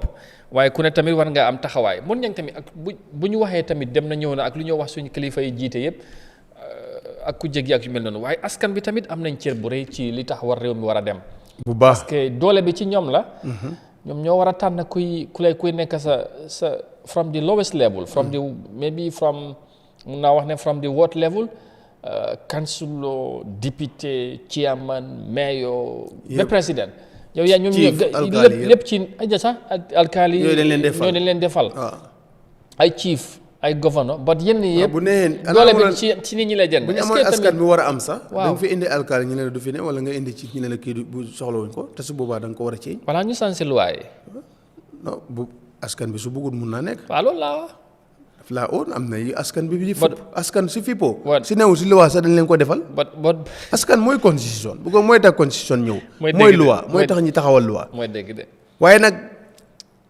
ndax am nga nit ñoo xam ne am nañ that capacity awareness bu am bu toll si loolu nga xam ne indi nga ko xam ne mënuñoo liggéey mu ñu ne la soxlawuñ kii yow daf la ñu am na dëkk yi nga xam ne danga faa dem ñu ne ñun président bu ñu indiloon mbaam sax ñu jël xam nga ne kooku amul awareness di bëtam bi ubbeekoogut fu mu laa waxee ne kii di tànn waaw xam nga kooku àggagut foofu moom si leewul bu mu nekk mooy lu ko gars yi politicien yi tegal te politicien yi mostly seen interest leen laa tegal ñoom but not the interest of si réew mi parce que lii problème mooy dineen am ko xam ne ni seen taalibe la kooku leen bëgg nga fal leen te taalibe sëriñ xam nga liñ si xam ndigal rek bu ko joxee nga def ko si lu munte de bu dee député bi bu demee si house bi lu mu bëgg mu jàll loolu mooy am bu dee ministre lu mu sant loolu la moo def bu dee any position lu ñu ko wax loolu lay def te mos leen nag ñoom façon boo leen ñooñu leen dee propose askan bi ne leen kii leen soxla ngeen àndat wala ñoom ñooñu leen dee indil askan bi ne kii laa indi pour mu liggéey lal lii c'est un problème.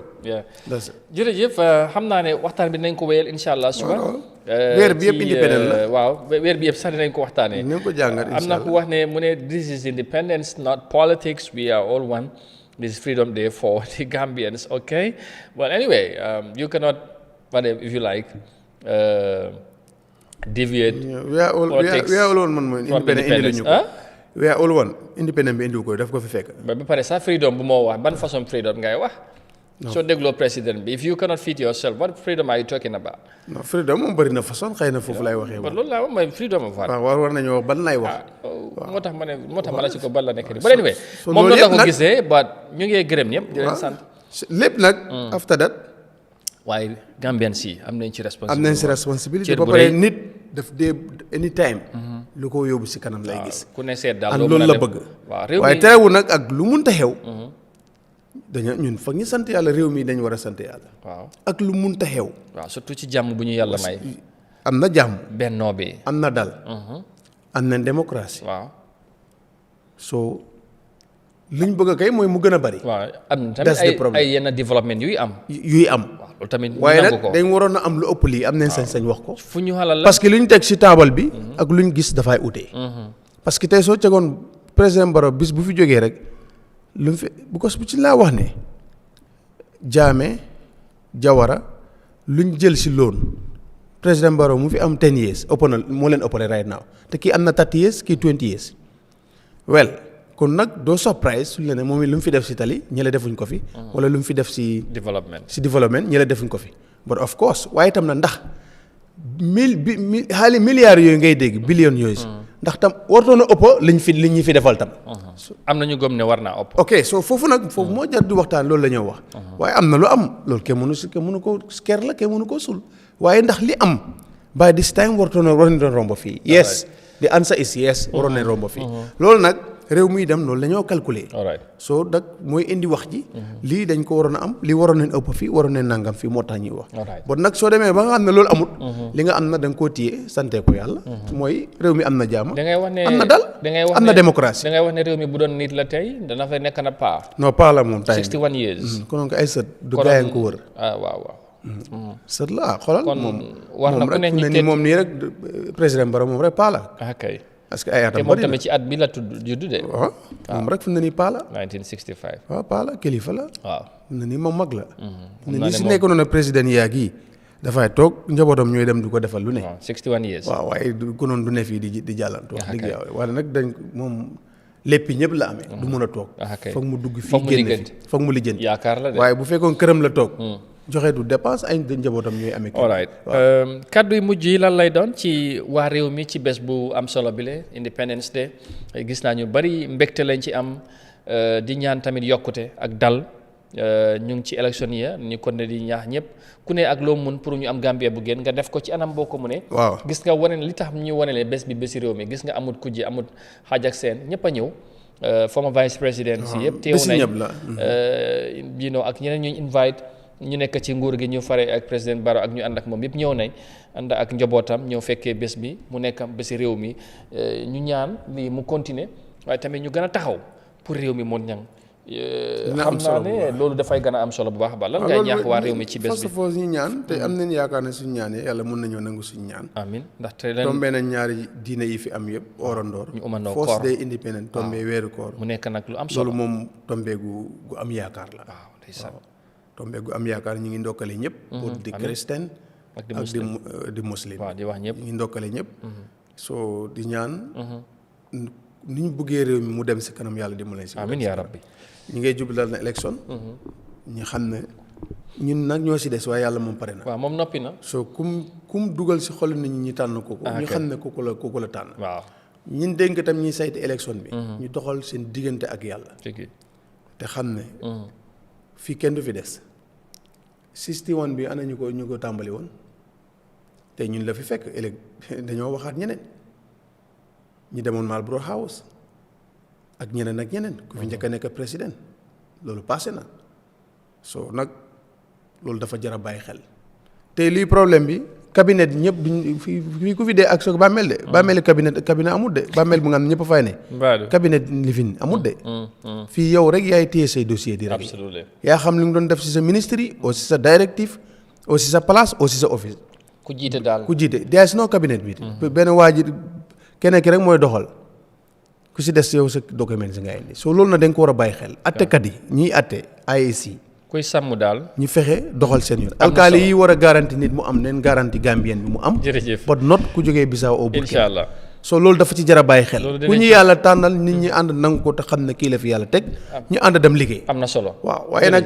ñu xam loolu daal ñu bañ a caaxaane jàmm bu ñu am waaw soo ko amee nag daanaka da ngaa fan ne ndax lifin nga amee sagar waaye fekk lu foor nga am soo loolu tam ñu bàyyi ko xel bu baax xam nga beneen indépendant incha allah dina fekk yaakaar naa ñi nekk